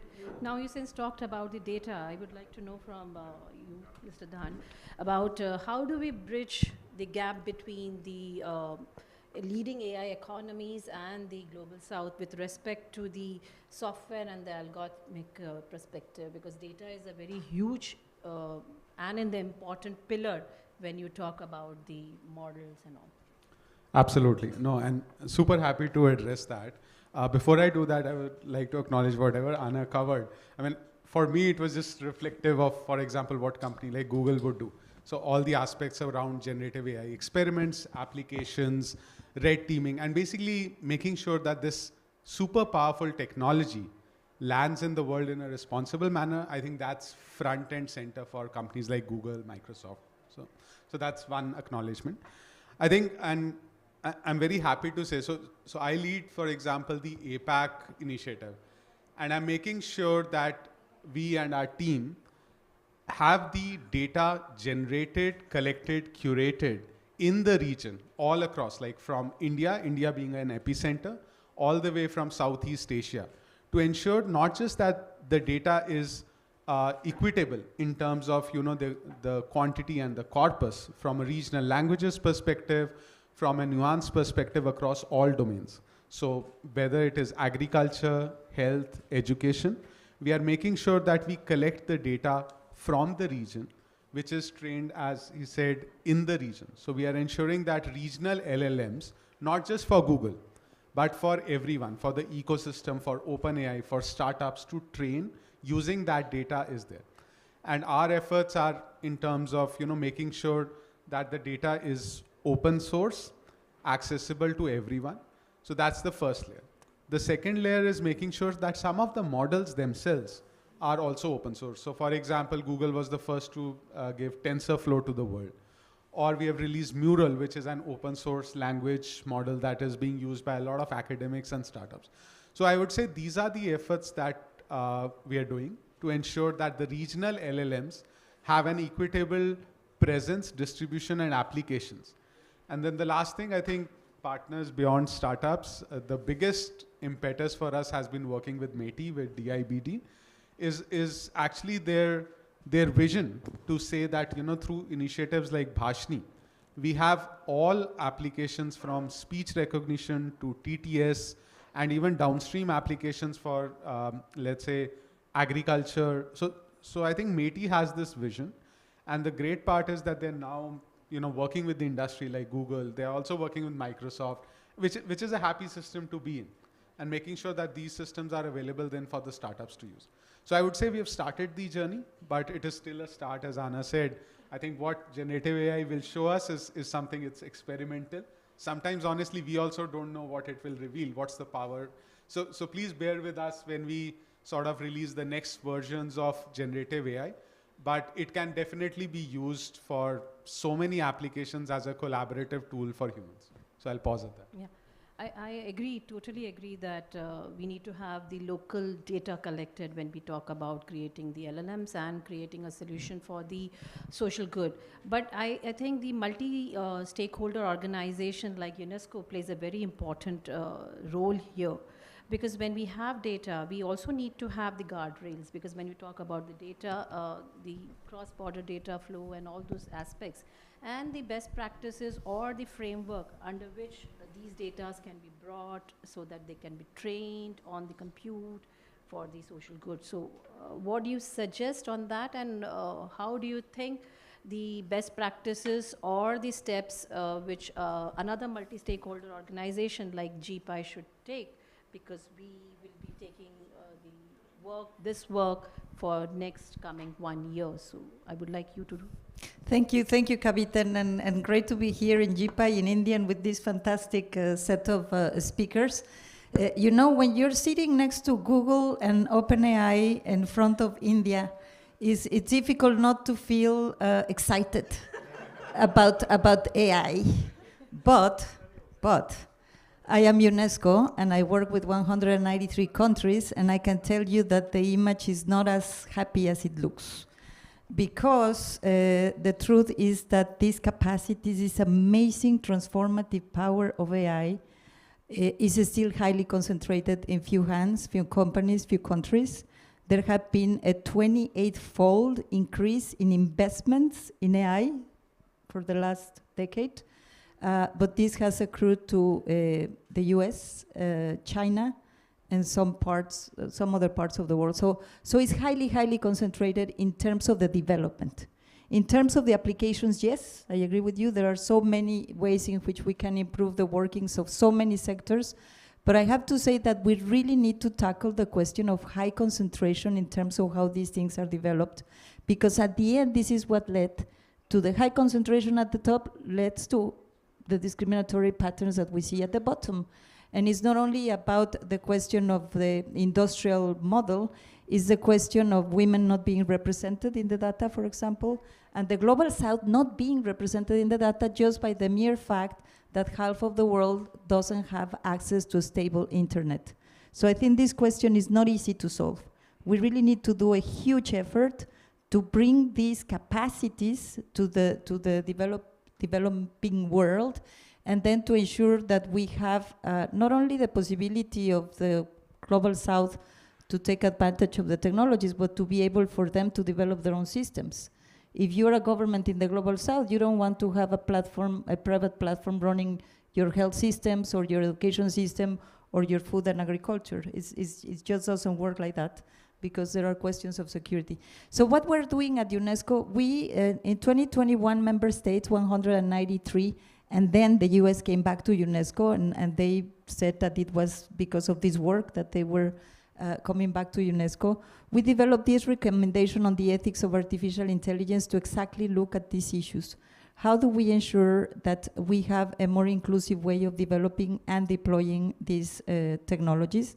Now we are, it's about, you know, the topics, aligning the development of these technologies with human rights, human dignity, fairness, and positive outcomes, creating liability regimes, creating the rule of law, that whenever things go wrong, there will be some redressal mechanism. And therefore, my point is not about changing the companies, because that's not what UNESCO does. What UNESCO does is working with the governments to ensure that they build up their own capacities to manage and steer these technologies, because it's a sector in a market, and all sectors in a market need ethical guardrails, they need legislative frameworks, they need certainty, and the more this is global and not fragmented through jurisdiction, the better for the companies. We're working now in deploying this recommendation in 50 countries, because we have a readiness assessment methodology, and it's mind-boggling, because you have countries, as I said, like India. We're working with India, you're top-notch. We're working with the European Commission in the implementation of the AI Acts. Even the Europeans are asking themselves, what kind of institution do I need to gather? Is it a regulator? Is it an institution? Is it? And then you have the rest that doesn't have anything, not even a national strategy of AI. And therefore, our work is really to work with them, to look at the issues. On the question of skills, I don't think that we have the skills in the South, not even in the North.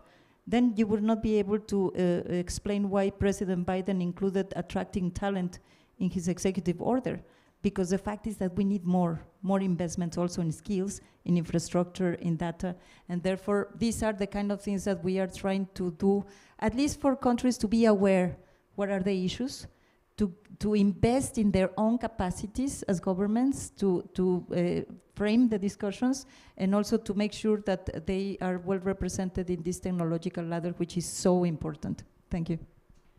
I think Mr. Vilas Dhar will be, from the foundation perspective, in a position to tell us what kind of problem statements or projects should be taken up so that we are able to mitigate this disparity. Good morning, everyone. Thank you. You know, I'm reflecting on the American author Mark Twain, who wrote, I think, a quote that many of you are familiar with: "History doesn't necessarily repeat itself, but it often rhymes." We sit today in a conversation about artificial intelligence, and we've heard from amazing leaders from NVIDIA, OpenAI, Google, to talk about the incredible possibilities of what these tools will do.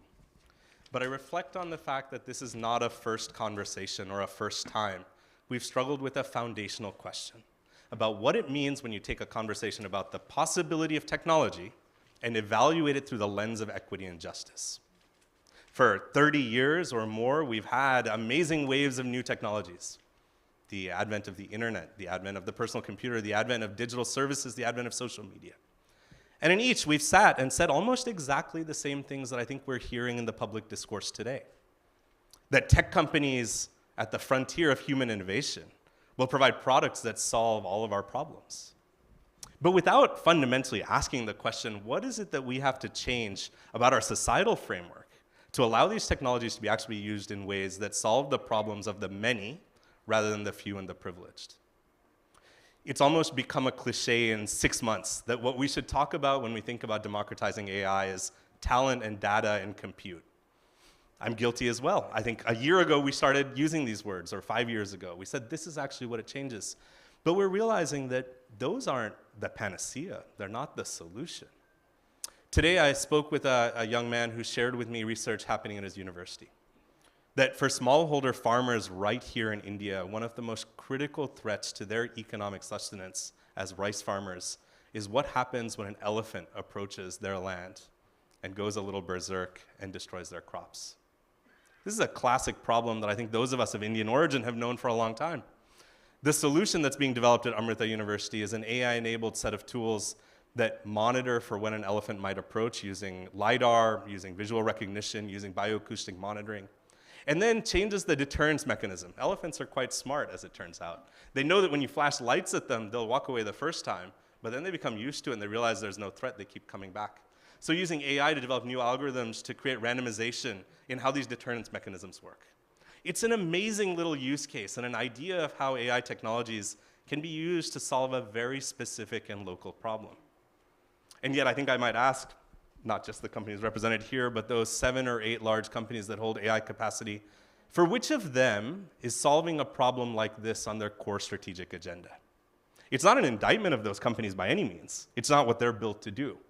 But then I have to ask the question, well, who is it in our society that's supposed to enable communities to have access to the kinds of tools that let them name and define their own problems, that don't force them to go to a technological intermediary, but say you have the agency and the sovereignty to build the products that solve the problem that you are facing?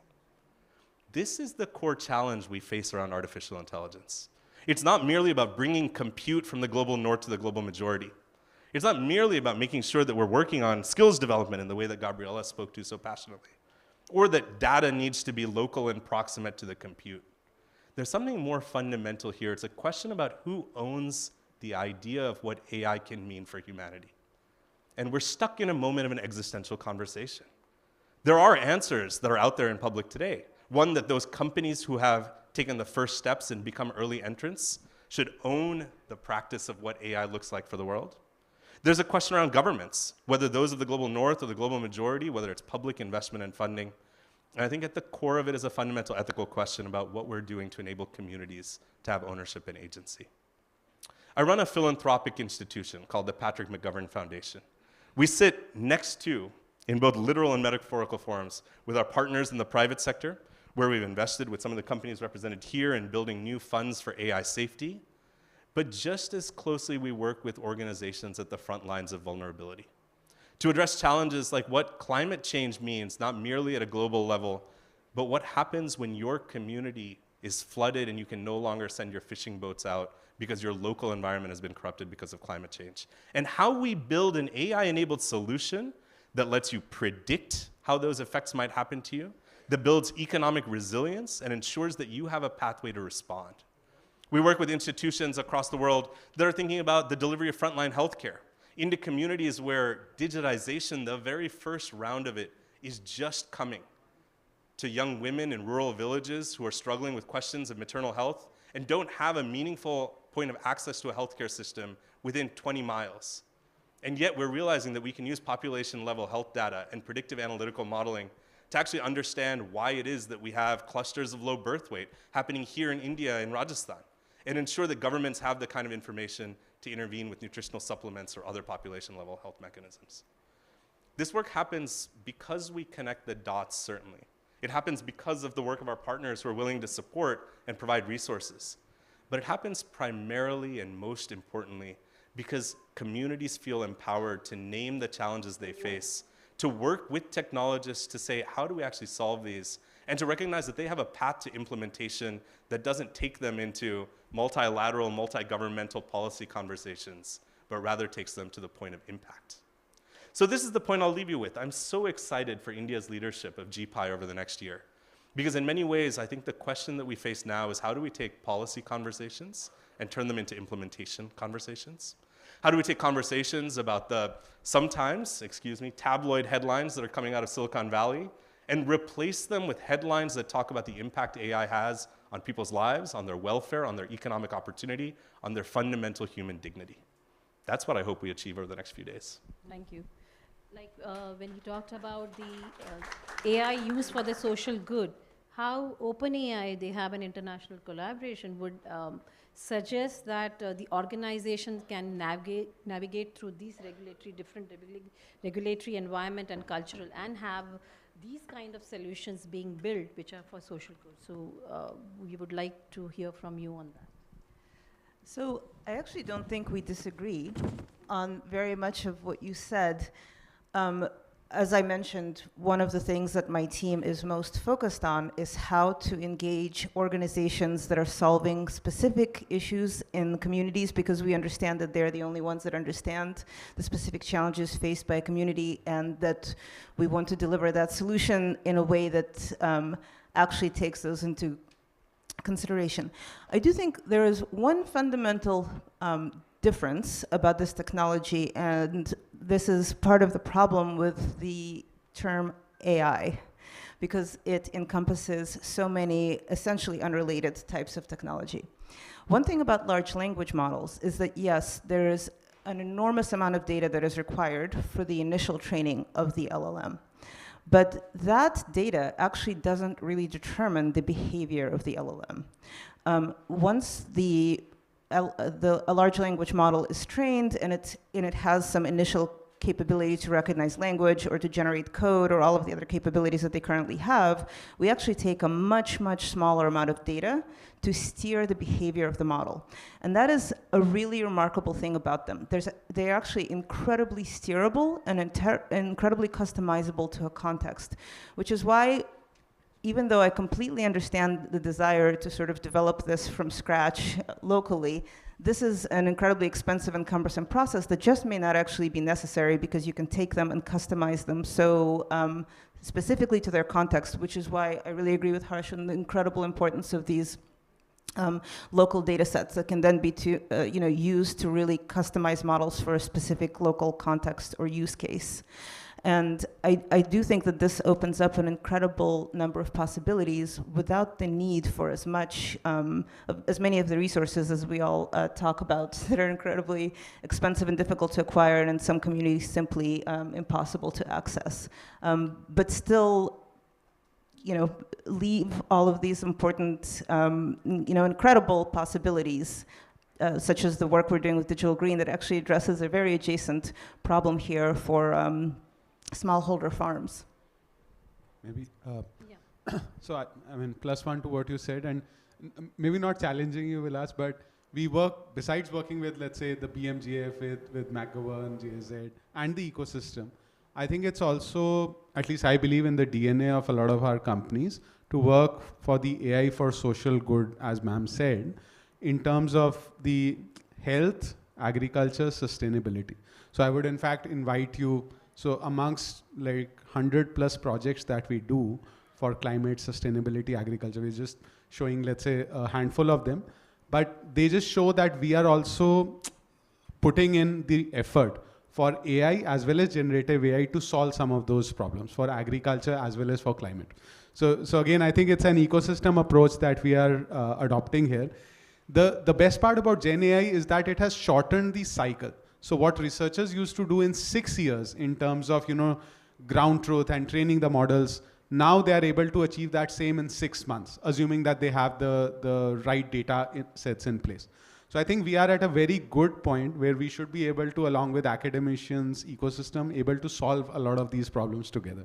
So yeah, just invite you to some of the demos for that. Yeah.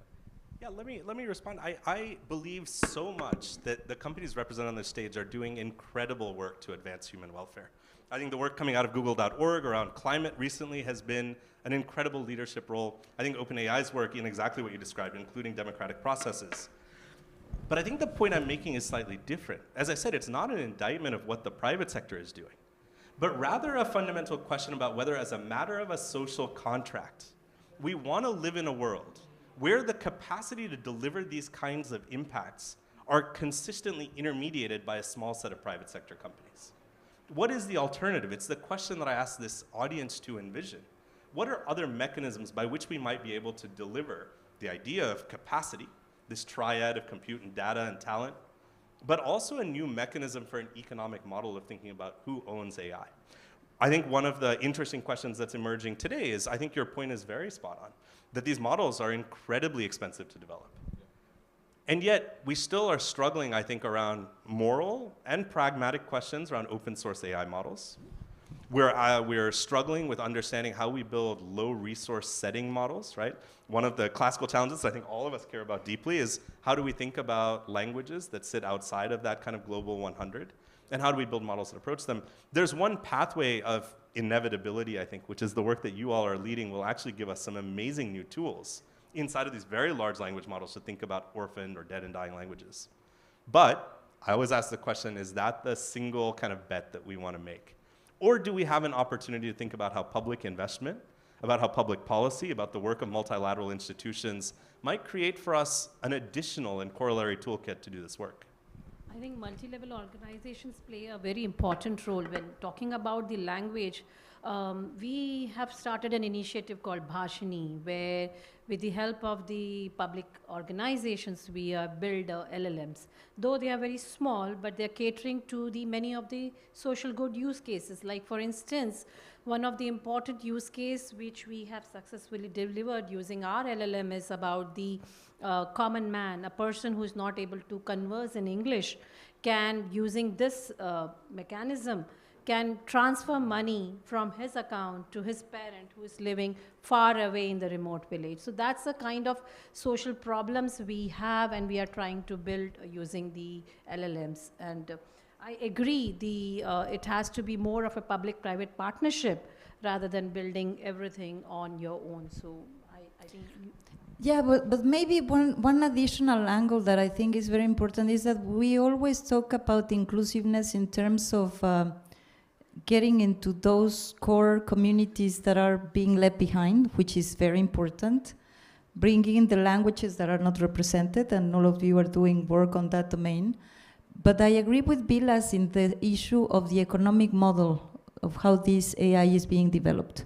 You have in front of you what we would have called in the economic literature natural monopolies.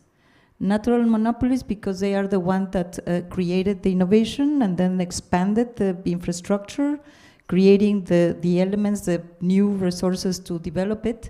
And therefore now the question is whether these natural monopolies are eager to share this knowledge, not with the communities, with the private sector. Because what happens now, if you look at the productivity numbers, it's incredible that in the era of the widest innovation possible all around the world, productivity is flat in the advanced economies. But if you disentangle and distinguish between the frontier firms and the laggard firms, and I'm talking 80% of the rest of the firms in the economy, you see that those leading firms might be running 5% productivity growth in the services sector, 3% in the manufacturing sector, and the rest of the companies are running flat. If you take a look at the adoption of AI by small and medium-sized enterprises, is flat because of many reasons, for capacities or for lack of trust or because they don't want to get into something they don't really master. And therefore, I think that we really need to think about those issues.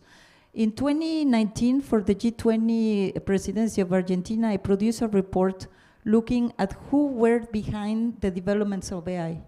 80% of the, and I hope that has changed because there has been a lot of movement and you did not exist at that time, but I have to say that 80% of developments were done by male-only teams. And we are still in the world in which 20% of women, only 20% of your workload or of your workforce is women. So I think that there is something that needs to change ex ante, as we say it in UNESCO, to really ensure that we have this possibility of everybody chipping into the innovation ladder. I'm not talking about application, I'm talking about how do we make innovation much more inclusive. This is super important for GPI because we don't want to have these amazing technologies only being used. We want them to be developed and to be really tailored to the catering to the needs of these companies, small and medium size. So I'd like to just touch really quickly on that because I think earlier I mentioned, right, a big part of our global public sector at NVIDIA efforts, we talk about democratizing AI. We leverage a lot of the programs across our company around the ecosystem of startups. We have something like 17,000 AI startups globally that we work with now. We emphasize a lot of education, especially really hands-on things where we can take a solution and at the end of the day you've built something. And the idea of putting people through what we call our Deep Learning Institute is to enable someone to go out and say, hey, I have an idea. I've got a problem that I know intimately that I guarantee you NVIDIA does not, no one in NVIDIA California understands that problem very well. But this person has lived that problem, and we've now, hopefully, through supporting startups, through supporting students, through supporting the general public if they want, and then making those tools accessible, right? So we're, working to make the software and the hardware available in every cloud, in every on-prem, in every gaming card, right? You need a huge investment to lead the frontier in foundation models. AI isn't just the biggest foundation models, and to, I think, Anna's point, it's not always, you don't always have to build the biggest foundation model. You could stand on the shoulders of giants. And I think we're spending a lot of effort trying to democratize AI in that way to enable those kind of use cases. But I think that is a piece where, and every one of the companies I think on this stage has programs like that. I think it's probably an area where we need, more partnering with governments that are trying to lead in those spaces, and more, I think countries are waking up to the fact that they need to step up and do their piece and add a leadership component. I think India has recognized that for a long time and has been excellent at that, but other countries are waking up, especially across the global south. So this is actually, I would love to, this is a really exciting conversation that I think would love to continue through GPI, because I completely understand your point that people don't necessarily want technology companies to be the intermediary. It's, one of the things that actually was the precipitating cause of the crisis that we recently went through was because OpenAI, from its sort of foundation, recognized this challenge and tried to create a somewhat unique structure where we had a nonprofit that governs our company, where we have a capped profit model so that we can ultimately distribute the benefits of AGI broadly. But how you do that is an incredibly challenging question that we've been grappling with basically since our foundation and continue to. And I think this is, this crisis was a good moment to sort of get us back to prioritizing answering this question that I think we do have to do together. Yeah, I think that's right. I want to go back to the rather elegant framing of the problem that I think Gabriela offered, but our panel has come to, right? Which is, actually, I think you're absolutely right. There's no duality here of it's either private sector or not. But the title of our panel, I think, is Collaborative Approaches. And so I think about a handful of provocations that maybe I'll share. The first is, I think there is this question of, even as we look at the massive investments that private companies have taken risks on and done to build these models, we're still at a macroeconomic analysis operating in the billions of dollars or maybe the tens of billions of dollars. On one hand, that's a massive amount of economic input and risk-taking. In the context of global GDP, it's also not such a material amount of money that we say it is only the private sector that could be delivering these kinds of outcomes. So I think there's a relatively open question of how we think about public investment in the idea of the creation of public goods that have to do with artificial intelligence. Sometimes maybe models, sometimes maybe the procurement and deployment of compute, certainly in the investment in public sector skill sets. The second component to that, though, is again, we operate in a set of defaults that I think will soon be tested. The idea that if you go to a top-tier educational institution and you have a credential in data science or AI, which I imagine many of us have on this panel, there is a strong pull to go to the private sector and a strong set of incentives that they have developed to make sure that you go there. And what it leads to is, again, this is a multi-party and diffuse set of incentives that leads to the idea that if you have technical talent, well, you go to a place that will give you so much money to build it for a profit-seeking purpose. Now, I'm a private sector entrepreneur, right? I've built companies in the private sector. I have no challenge at all with that. And yet I ask the question, how can we expect that we're going to build technologies for public good if we're not investing in social incentives to allow brilliant people who develop these skills to go out and work for the public good?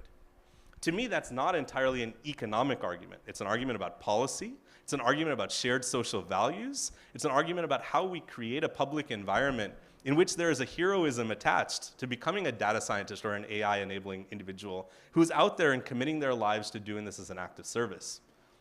I think that's something that we could look at tactically and tangibly, even in the context of GPI, and say, how do we encourage our member nations and experts to push for those kinds of policies? Yeah, this is very important. In fact, I also wanted to ask all of you, like the multi-stake organization like GPI, what steps GPI should take so that we have equitable innovation, research, and equitable AI across the entire world. So I would like all of you to share your thoughts on that. If I may also, following from the comments I have heard, I think there are very pernicious narratives that we should move away from, and I think GPI can help build a more sustainable narrative. The narrative of innovation against regulation, I think, is done, I guess, because of Europe and because of President Biden executive order. But then the question of governments against companies, or companies, let me tell you, when we were negotiating the recommendation on the ethics of AI with 193 countries, people were asking me, how are you going to convince the companies to follow it? I was like, I don't work with the companies. Of course, I exchange with the companies. I hear the companies because they are the ones that are producing it. I'm talking to my member states because it's the member states that have the duty of care. And I think that we have forgotten to the investments that need to be done in governments to frame the issues in the way that you are asking, Vilas, because it's not about, it's policies. When you think about that President Biden just put $230 billion for renewable energies, he changed the conversation because he's putting the incentives.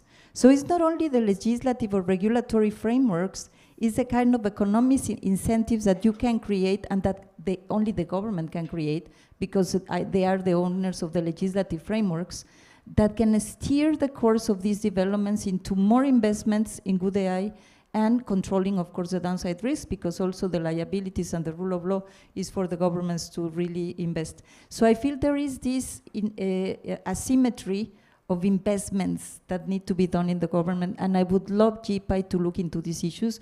This is something that we are doing, as I said, with the implementation of the recommendation, and it's not an easy question, but at the end, governments have procurement systems, government has fiscal incentives, regulatory incentives, investments in the markets too, market signals.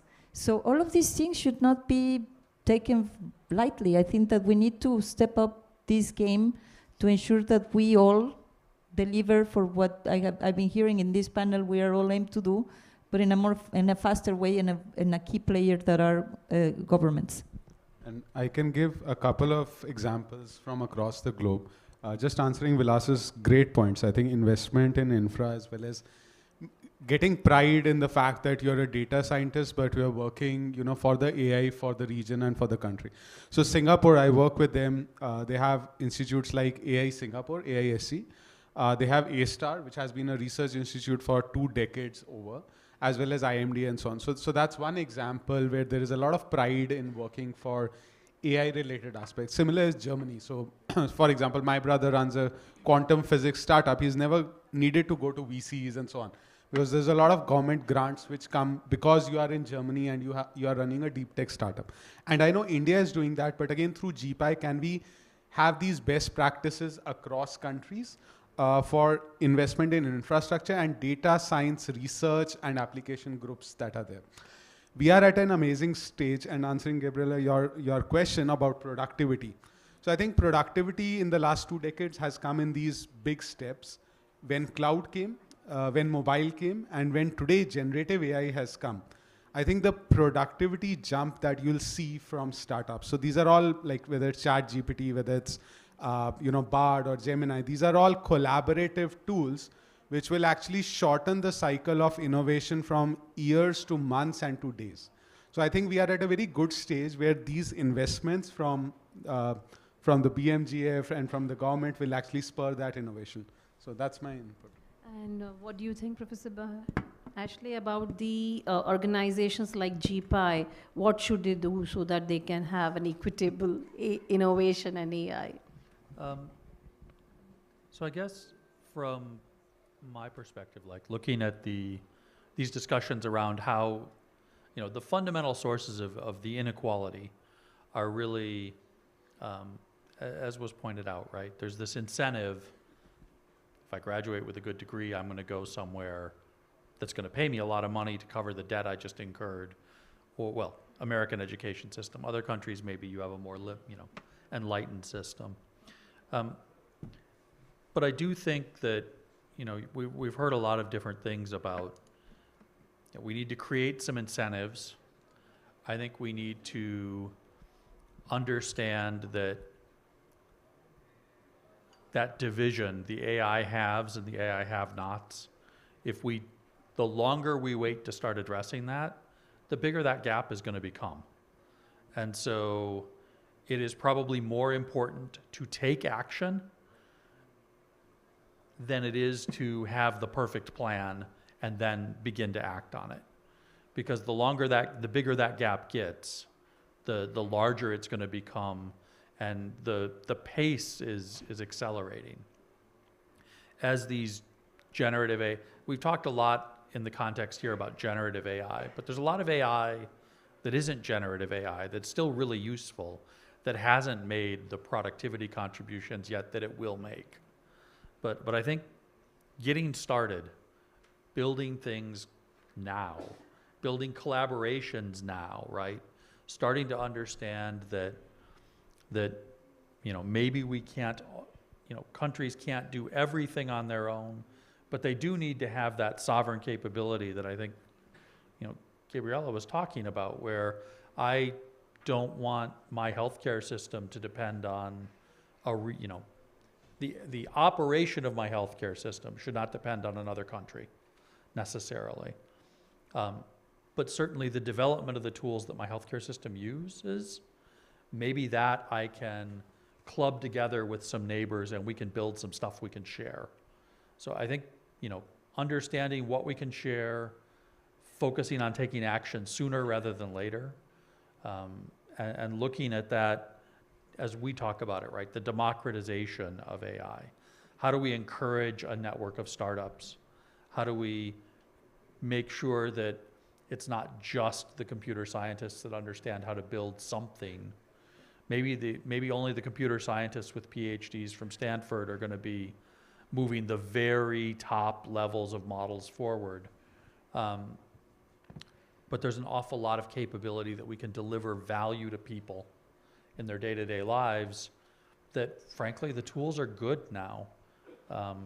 We can build a lot of that stuff without requiring a PhD from an IIT. I would just say, actually, this is a really good point. We at OpenAI hire tons of people who don't have an AI-specific background or PhDs, and they're some of our best performing engineers. And also, I would say that, yes, there are financial incentives to join the private sector, but that's actually not, especially I think young people today are incredibly mission-driven. And we've had people leave OpenAI when they've seen opportunities like with the UK Institute or even US Congress, the same way that the world has woken up to AI. I think Silicon Valley has woken up to the fact that the world is now really focused on AI governance, and I think people are really more interested than ever, I would say. So my biggest recommendation for GPI is we really need governments to be adopting these tools and integrating them. It is easier than ever to do that because you no longer actually even need to be necessarily an engineer to use them. So right now, of course, understandably, governments are very focused on guardrails and regulation. But the EO is a really good demonstration. You can sort of strike that balance. And now, government agencies just need to be like building stuff for citizens, because a big reason that people come to these companies isn't just financial incentives, it's because they want to build cool stuff. If they know that they can build cool stuff when they work for government, I really believe that lots of people will go and do that. I agree, because the solutions or the experts working in GPI have built lots of tools and technologies, but proliferation and adoption is very important. So what you all from the different organization and the multi-stakeholder communities, can you suggest how should we do that proliferation so that the experts' work is brought out, one, and two, it is more adopted. Unless and until it is adopted, I mean, it's no point doing it. So what you can suggest in that aspect, each one of you from your different background can suggest on that. Yeah, I'll jump in. I want to underscore, I love the way, John, that you framed what I heard as 3 points, right? The need for collaboration, the critical urgency of the moment, and this idea of democratizing both talent and capacity. I thought that was an exceptional answer. I just wanted to celebrate that. In the context of what GPI could do, I think it tracks quite nicely with that framework, right? In many ways, there are incredible sparks of light happening all across the planet, inside of private companies, inside of communities, inside of multilateral organizations. What we need, I think, as the public conversation matures, is a capacity to take those incredible little moments and sparks that are happening and build them into a bonfire of human aspiration and light. I want to start from the idea that GPI doesn't need to do this by itself. And to even ask the expert groups that I sit on to start and say build from scratch is a meaningless kind of question, right? I think there has been incredible progress on these efforts. I look to UNESCO's work, working with countries across the world, this new readiness assessment module that I hope you'll speak about here and later. I think multilateral institutions that are doing this work and more. GPI's role shouldn't necessarily be to be the individual innovator, but rather to bring together the very best of what's happening and create collaborative frameworks in which to take and fan those flames. I think there are ways that we could do that across the different working groups, like the Responsible AI group that I advise, in the data governance frame, in other groups as well. But I think one thing that I would suggest is in this year ahead, one of the things that has to happen is a harmonization of a purpose. Not merely to say this is an observational kind of toolkit to bring experts and talk about what they've been doing, but to say what is the guiding light, what's the North Star, what's the mechanism by which we organize all of this. And I think there we come back to a fundamental human question, right? What's the point of it all? I don't want to take us out into the 30,000 foot view. I know that's the first, but let's take it and actually think of it as quite a pragmatic and tactical outcome. What is it that you do with a global set of experts that are bringing the very frontier knowledge and aspiration of what's possible? And how do you tie it into a fundamental question about human dignity?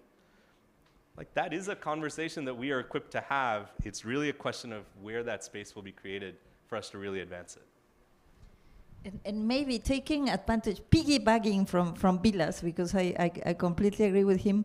I think GPI can really catalyze the knowledge, because as you have seen, knowledge is also highly concentrated. Understanding these technologies, the fact that the US and the UK and France are establishing their own AI institutes tells you a lot.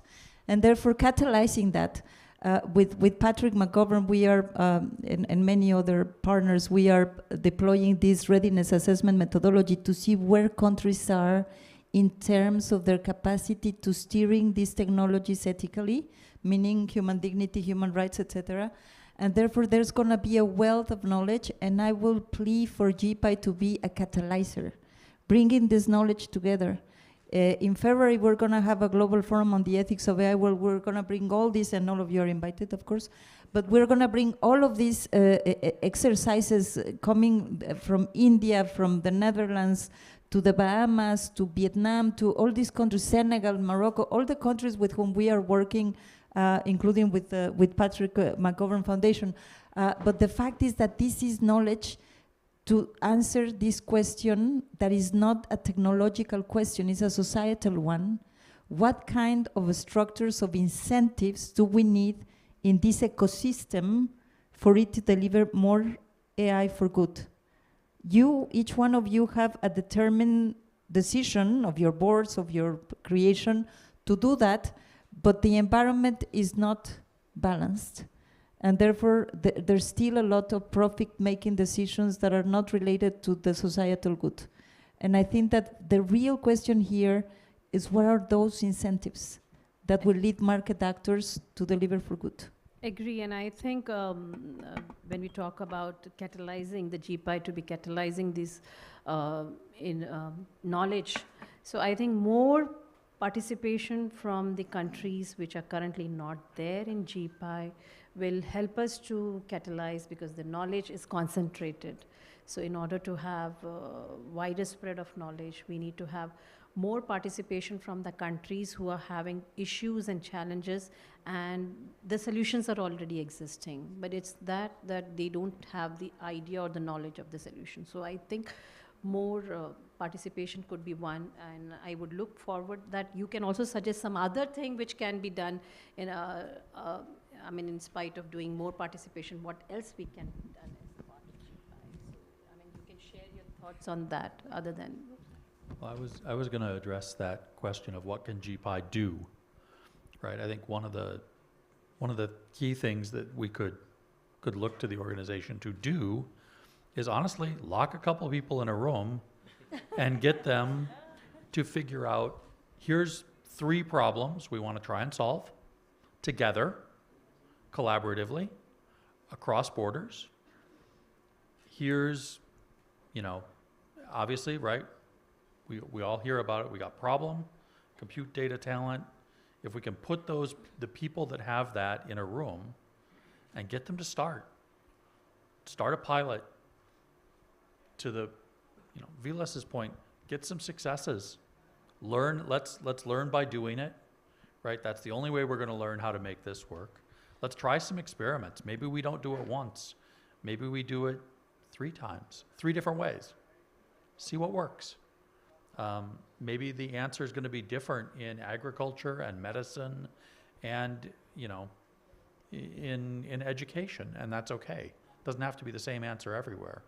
But I think the key is create a seed, create a nucleus, create a spark, and start it.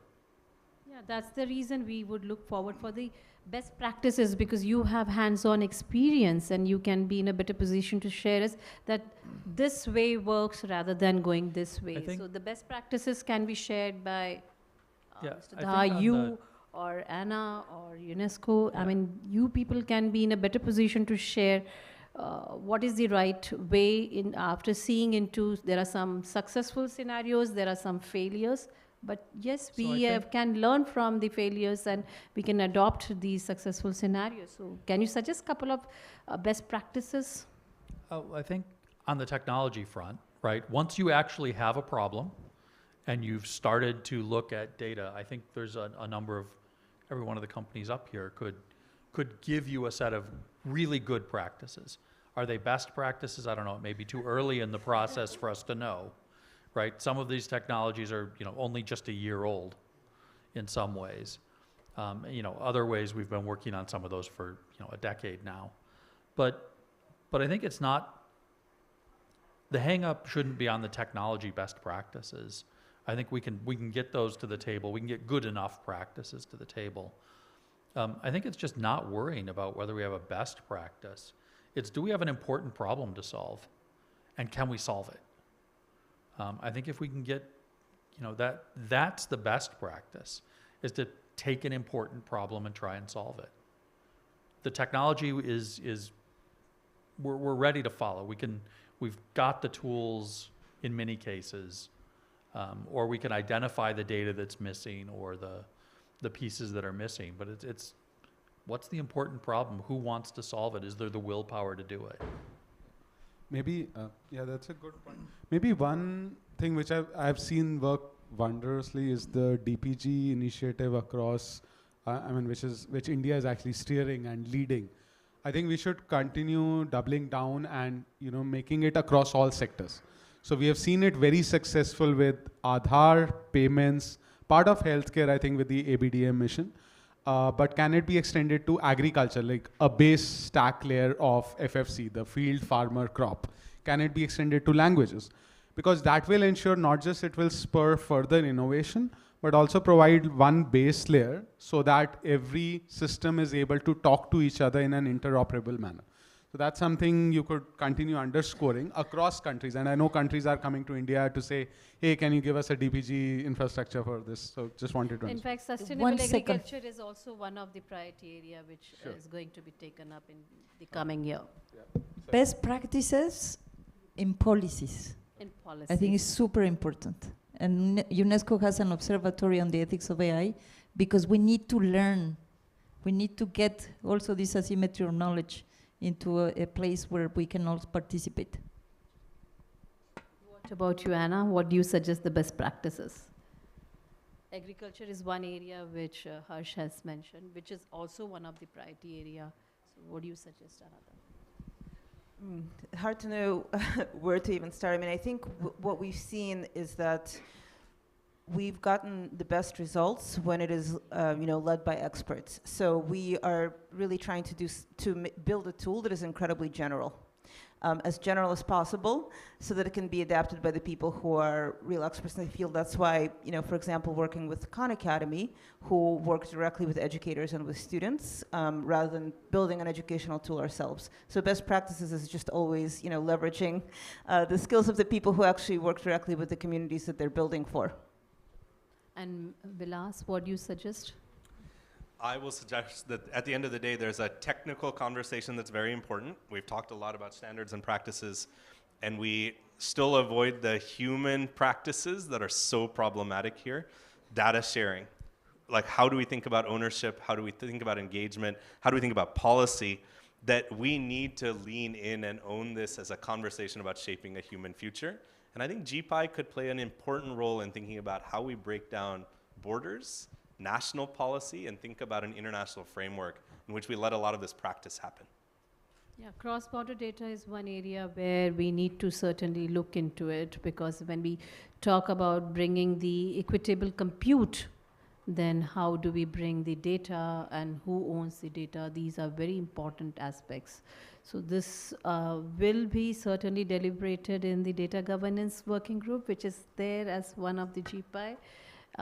It is very important, but every country has their own policies and regulations with respect to the data. That's an important aspect which we need to grapple around, and we need to work out the solution on that.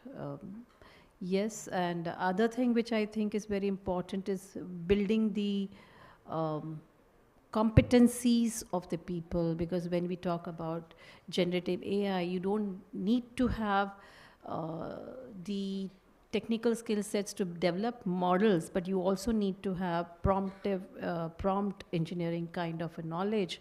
So there is a future of skill working group, but what all things that group should look into, so that we develop more of those kind of prompt engineers and resources, because when we talk about future of skill, this is also one of the new skill which has come out because of the generative AI and the kind of, I mean, these are many things which even we are wanting to understand based on your knowledge and experience. So is Google doing something on the prompt engineering? Because I believe you're also training resources. So so two things I'll start by saying. So I told my son that English will be your new coding language. So that's on a personal level. But we are introducing multilinguality, so that takes care of that. But training through the lens of, as you said, 17,000 plus startups. So definitely each company is looking at developers. So we are reaching out to about 1 million developers in India to tell them that you have two things available at your disposal. One, the lightweight sort of models which are there. And second, you have this entire data sets collected by Bhashni, by Google, and so on. So these are two things to the developers. But again, a government impetus to say, can this reach every academic ecosystem startup development that is there, I think will go a long way. So definitely we can partner for that. And we can even also— Anna was talking about in her inaugural keynote session about the developer community. So is OpenAI also thinking about something, building those kind of competencies? Yeah, I wish we had as many colleagues and resources to reach out to millions. But I mean, we absolutely are. And I do think, I don't know about prompt engineering in particular, because I do think as these models, I don't know, I was actually curious what you think. As these models become more advanced, I think it does become less, necessary to prompt them in a very specific way. In fact, they can sort of themselves guide you to whatever, to how they should themselves be prompted. But I do think that there will be a need to really think through what skills are necessary for this world, which we're engaging labor communities around the world to try to figure out how exactly you train people for this new world. And if I can jump in, I think you have all probably figured this out already, right? I think about systems as a fundamental intervention point. I'm very happy to share, we work with Google, we work with an organization called Technovation, many other tech organizations on something called the AI Forward Alliance, including here with the Indian government that set the goal of training 25 million young women and girls over the next decade, not to be prompt engineers or even to be AI specialists, but to have a broad-based set of STEM skills that make them proficient and digitally literate to take on whatever the challenges are that will come. I think that's a starting point that we don't often spend enough time on. This isn't about teaching a set of technical skills in a practical curriculum. It's about ensuring, particularly for women and girls, for underrepresented populations, through the entire educational life cycle, ensuring that they feel an ownership around the idea that they're not just participants, but architects of a digital future. If we could invest public resources in doing that at massive scale, then it's not a question about do we have enough people who have the specific skills to do a data-related task or an AI-related task, but rather do we have a social frame that says we're all participants in figuring out what needs to be done, how to do it, and do it for public benefit. And maybe following from that and also from what Anna mentioned in the sense that you were getting a lot of very good insights from non-technology people, I really think that GPI should foster multidisciplinarity. I can tell you I was very proud because with EI University in Spain, we launched a bachelor degree for data scientists with a very strong component on ethics. And ethics and humanities, because I completely agree with you, Vilas. We have a program on digital anthropology, because again, this conversation is about the technology, and it shouldn't be like that. It should be about our society and how our society is changing because of the technology, and how much with these societal inputs we can take control and turn this conversation again. What do we do with the technologies? What do we want the technologies for? And therefore it's very important that we are not in these silos, of the geeks, of the recommendation on the ethics of AI was amazing. And I can tell you, because I spent 20 years at the OECD, I'm an economist, guilty as charged. But the fact is that when I got into UNESCO and I see these 24 experts, philosophers, psychologists, of course, geeks, engineers, historians, the conversation is about humans. It's not about the technology. And therefore, I think this is something that we also need to reshape in a way that helps us frame the outcomes much better. And I think we have covered more or less everything. So though the session has been all solved, great. Very informative and very much points we have taken forward for GPI, because as a lead of the GPI, we would like to implement some of the suggestions given by you all, so that we make GPI a much larger name in the world, so that all AI related issues and challenges, there's one point to come forward, it is GPI. So I would request Bhavani to take up from here.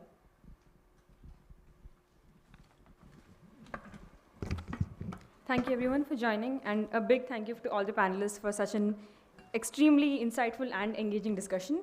I'm sure we have all are taking a lot from this. Before we conclude, I would invite Ms. Kavita Bhatia to felicitate our guests.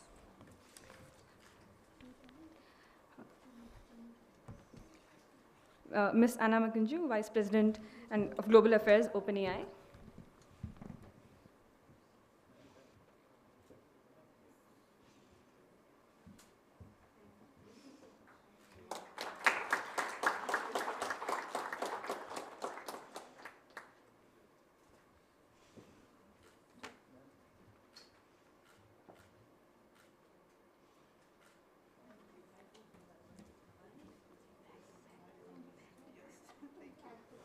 Mr. Vilas Dhar, President and Trustee, Patrick McGowan Foundation.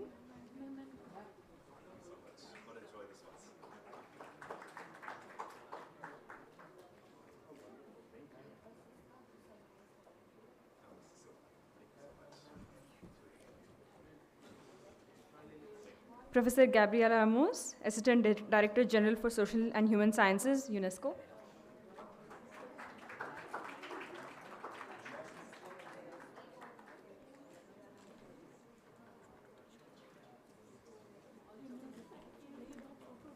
Dr. John Ashley, Director, NVIDIA AI Technology Centers.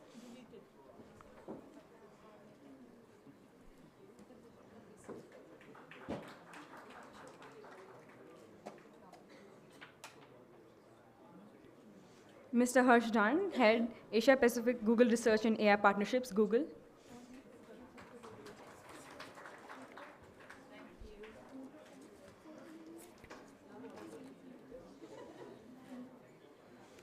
I now invite Dr. Ashley to felicitate Ms. Kavita Bhatia.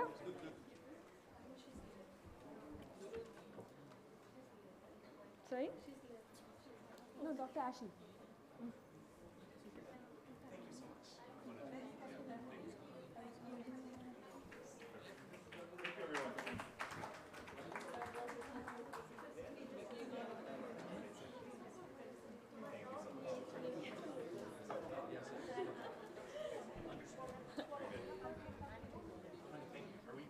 Yes, yes. But I would love to.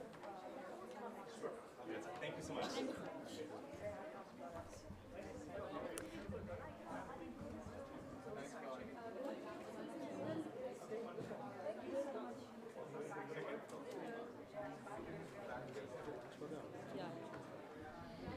Thank you, everyone. I just want to mention that the lunch for the audience is in Hall 14, and the lunch for the speakers is in Leaders Lounge. Hall 14, second floor for the audience, the lunch.